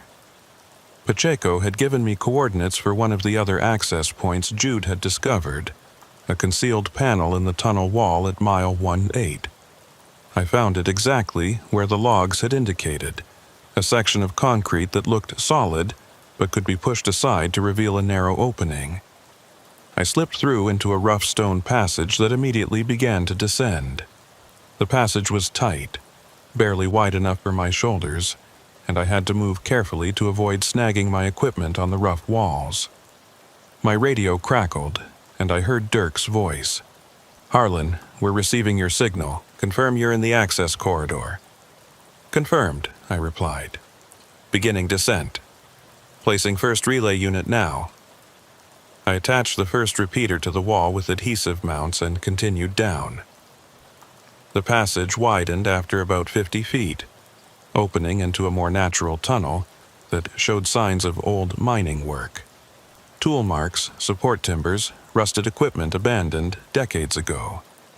I placed relay units every 100 feet as instructed, testing the communication at each stop. Dirk's voice remained clear, reassuring me that the system was working. At 300 feet below the main tunnel, I reached the first branching point. 3 passages led off in different directions, exactly as Jude had described. Alpha rising toward the mountain peak, Beta continuing horizontally, Gamma descending sharply into the depths. I took Gamma, following Jude's path, using the rope to control my descent on the steep sections. The vibration that Pacheco and Jude had both described became noticeable around 400 feet. It started as a faint hum that I felt more than heard, then intensified into a physical sensation, a pulse that resonated in my chest and made my vision blur slightly with each beat. The rhythm was slow, maybe 12 beats per minute, like a heart beating in the mountain's core. At 500 feet, I entered the chamber Jude had described. It was everything he had said and more. A natural limestone cavern, perhaps 60 feet in diameter, with a ceiling that disappeared into darkness above my light's reach. Stalactites hung like frozen waterfalls, and the walls were covered with mineral formations that had grown over thousands of years. But interspersed with the natural features were human-made structures, concrete platforms built into the rock, metal scaffolding that served no obvious purpose, and electrical conduits that ran along the walls and disappeared into drilled holes. And there was the light, the greenish bioluminescent glow that Jude had documented, coming from patches on the walls and floor, pulsing in time with the vibration I felt in my chest. The light was beautiful, unlike anything I had ever seen, each pulse revealing new patterns in the rock, new formations that seemed to appear and disappear with the rhythm. "Harlan, we're receiving your signal," Dirk's voice said through the radio. "What's your status?" "I've reached the chamber," I replied. "It's exactly as Jude described. The light is here, pulsing. The vibration is strong. No signs of danger, no gas readings. Oxygen levels are normal. I'm going to observe for the planned 30 minutes. Copy that. We're monitoring from the surface. Report every 5 minutes." I found a concrete platform that looked stable and sat down, turning off my helmet lights to see the chamber in its natural state. With my artificial lights extinguished, the greenish glow intensified, and I could see the patterns more clearly. They were not random. The pulses moved across the walls in waves, creating temporary shapes and symbols that faded as the next pulse arrived. And I realized Jude had been right. This was language, or something like language, information being expressed through light and rhythm. I sat there for 5 minutes watching the patterns, feeling the vibration, and gradually I began to sense something behind the display. Not a presence exactly, but an awareness, a sense of being observed and analyzed. The patterns began to change, responding to my attention, creating new combinations of light and shadow that seemed directed at me specifically. "Harlan, 5-minute check-in," Dirk's voice said. "All good," I replied. "The light patterns are responsive. They change when I focus on them." Jude was right about that part. This might be some form of communication. I continued observing, and the patterns became more complex, more specific. I saw shapes that resembled geological structures, diagrams of tunnels and chambers, maps of the mountain's interior. I saw what might have been timelines, sequences of events represented by varying intensities of light. And I saw figures, human shapes rendered in bioluminescence, walking through the tunnels, descending into the chambers, some of them staying, some of them leaving, some of them transforming into something else. At the 15-minute mark, I saw Jude. His shape appeared in the patterns, rendered in light, walking down through the access corridors just as I had done. But his journey did not end in the chamber. The patterns showed him going deeper, through passages I had not explored, into spaces beneath the chamber where the light grew brighter and the shapes more complex. And at the end of his journey, I saw him standing in a space that was not quite cave and not quite room, his human form dissolving into light, merging with the patterns, becoming part of the display. "Harlan, 15-minute check-in," Dirk's voice was concerned now.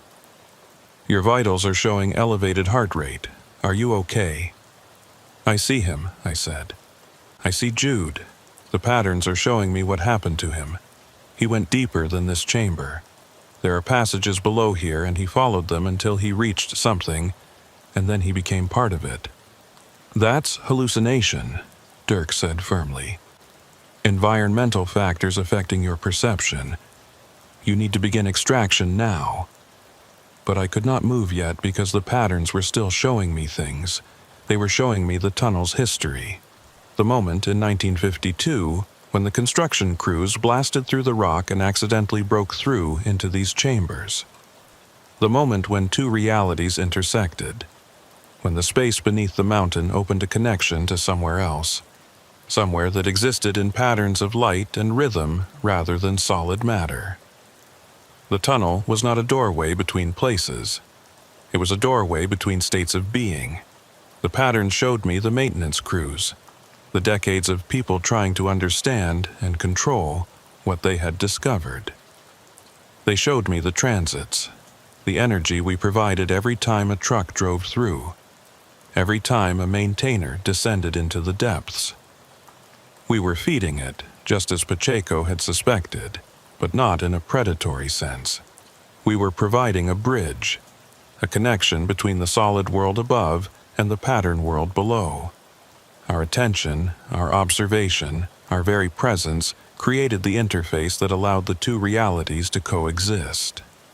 And Jude had gone all the way through. He had dissolved his solid form and reconstituted himself as patterns, becoming part of the light display, learning to communicate in rhythm and luminescence instead of words and gestures. The figure we had seen in the maintenance corridor was not a monster wearing Jude's shape. It was Jude trying to come back, trying to translate himself back into solid form, but not quite succeeding because he had spent too long existing as patterns. His proportions were wrong because he was remembering human shape from the inside of the pattern world, and the translation was imperfect. "Harlan, you need to respond. We're preparing to send a rescue team." I keyed my radio. "I'm fine. I understand now. I understand what Jude found, what the tunnel is, what we've been maintaining all these years. It's not dangerous. It's not trying to trap us. It's just different, existing in a state we don't have words for. And it's been trying to show us that, teach us that, every time we come down here." "That's the gas talking," Dirk said. "Your oxygen sensor is showing normal readings, but there could be other compounds affecting you. Begin extraction immediately. That's an order." I stood up, turning my helmet lights back on, and the bioluminescent glow dimmed in response to the artificial light. The patterns faded, leaving only natural rock formations and the human-made structures that had been built to study them. I felt the loss immediately, like closing a book before reaching the end of the story. "I'm starting extraction," I said into the radio. "But Dirk, we need to talk about this when I get back up. We need to reconsider everything we think we know about Echo Portal." The climb back up took twice as long as the descent, and every step away from that chamber felt wrong, like I was walking in the wrong direction. I kept looking back, seeing the greenish glow fading in the distance, and part of me wanted to turn around, descend again, stay longer, learn more. But I forced myself to keep climbing, collecting the relay units as I passed them, maintaining communication with Dirk. When I finally emerged from the access corridor and stepped back into the main tunnel, I felt the temperature difference immediately. The chill of the mountain air versus the strange warmth of the chamber below. Dirk and Pacheco were waiting at the access point, and they grabbed me as soon as I appeared, checking me over with the urgency of people who had been genuinely worried. "Your radio transmission got strange toward the end," Dirk said. "You were talking about pattern worlds and translation and things that don't make sense. We thought we were losing you." "You weren't losing me," I said. "I was finding something, learning something. Whatever Jude discovered down there, it's real. It's not hallucination or gas or environmental effects. There's something beneath this mountain that exists in a completely different way than we do, and the tunnel is the interface between our existence and theirs. Pacheco was nodding, his weathered face showing something that might have been vindication. You saw the patterns, the light communication. I saw more than that, I said. I saw what happened to Jude. He went deeper than the chamber I reached, and he found a way to translate himself into their form of existence. That's why he looks wrong when we see him in the corridors. He's trying to come back, trying to exist in both forms at once, but it's not working perfectly. This is exactly what I was afraid of, Dirk said. You went down there as a skeptic and came back as a believer. That's how the tunnel gets you. It shows you things that seem profound and meaningful, and you start thinking you've discovered some great truth, when really you're just experiencing neural effects from environmental exposure. Then, how do you explain the patterns? I asked. The way they responded to my attention showed me specific information about the tunnel's history and Jude's journey. That's not random neural misfiring, that's communication. It's interpretation, Dirk countered. Your brain taking random stimuli and creating meaning from it, the same way people see faces in clouds or hear voices in white noise. You wanted to find meaning down there, so you found it. We stood there in the tunnel, the three of us, and I realized we were at an impasse. Dirk represented the old way of thinking, treating Echo Portal as a hazard to be managed. Pacheco represented the new way, seeing it as an opportunity for understanding. And I was caught in the middle, having experienced something that felt profoundly real, but that I could not prove to someone who had not been there. What do we do now? I asked. Pacheco pulled out his phone and showed me the monitoring data from my descent. Temperature readings, motion sensors, radio transmission logs. We document everything, he said. We add your observations to the official logs, and we make a decision as a group about whether to continue standard maintenance protocols or to explore this further. There's nothing to explore, Dirk insisted. Harlan went into a chamber, experienced some unusual effects, and came back with theories that can't be tested or verified. That doesn't change our job. We keep the tunnel stable, we prevent the anomalies from spreading, and we don't lose any more maintainers to whatever is down there. What if Jude's not lost? I said. What if he found something better? What if the reason he's trying to come back is not because he's trapped, but because he wants to show us what he's learned? Dirk stared at me for a long moment, then shook his head. I can't do this anymore, he said. 10 years of maintenance, of trying to keep this thing under control, and now it's taking people's minds even when they come back out. I'm done. Find someone else to coordinate the transits and inspections. I'm out. He walked toward his maintenance truck without another word. Pacheco and I watched him go, and I felt a mix of understanding and disappointment. Dirk had been the anchor, the one who kept us focused on practical concerns, and now he was leaving because the practical had collided with the inexplicable. He'll be back, Pacheco said quietly. They always come back. The tunnel doesn't let go once it has its hooks in you, but he needs time to process what's happening, to reconcile his understanding of the world with what we're learning about this place. What are we learning? I asked. Really? Because I'm not sure I understand it myself. Pacheco smiled, the expression tired but genuine. We're learning that there's more than one way to exist, more than one type of reality. And sometimes they intersect, usually in places deep beneath the earth where the barriers are thin. Echo Portal is one of those places. Probably there are others, scattered around the world, most of them sealed or forgotten. But this one stayed open, and we've been maintaining it without understanding what we were really doing. And Jude? Jude found a way through, Pacheco said. Whether that's a tragedy or a triumph, I don't know. but I think he wants us to understand what he discovered. I think that's why he's still appearing in the corridors, still trying to make contact. He's not haunting us, he's teaching us.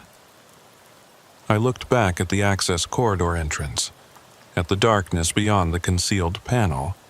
Should we go back down, try to establish more direct communication? Not yet, Pacheco said. You've given the tunnel enough attention for one night. Let it digest what happened, let the patterns adjust. In a few weeks, we'll do another inspection. And maybe this time we'll see more, understand more. That's how it works with Echo Portal. Slowly, gradually, layer by layer, it reveals itself to those patient enough to keep paying attention. We walked back to our trucks together, leaving the tunnel entrance behind. But I knew I would be back, probably sooner than a few weeks. The patterns I had seen in that chamber, the sense of something trying to communicate across an unbridgeable gap, had lodged themselves in my mind like a splinter.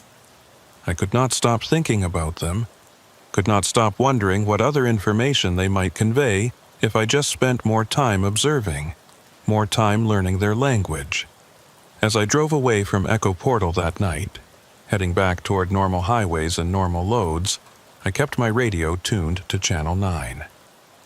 Waiting for the call that would inevitably come, the message that would tell me the tunnel needed maintenance, needed attention, needed someone to descend into the depths and witness the patterns once more. Because that was my role now. Not just a maintainer, but a witness. Someone who had seen the space where realities intersect and had come back to tell about it, even though the telling would always be incomplete, always fall short of the actual experience. In my rearview mirror, I could see the mountain silhouetted against the night sky, and I imagined the chambers beneath it, the passages winding through stone, the deep spaces where the light pulsed and the patterns danced.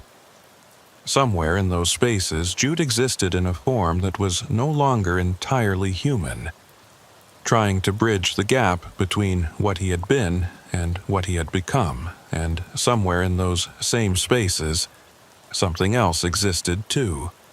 Something that had been there long before the tunnel was built, long before humans ever walked these mountains. Something that was patient and curious and willing to teach, if only we were willing to learn in return.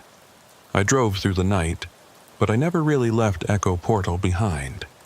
It stayed with me, a presence at the edge of my awareness, breathing its slow rhythm, pulsing its greenish light, waiting for my return, because that was the truth that Dirk could not accept, and that Pacheco had understood all along. Once you descended into those chambers, once you witnessed the patterns and felt the vibration and understood even a fraction of what was being offered, you were changed.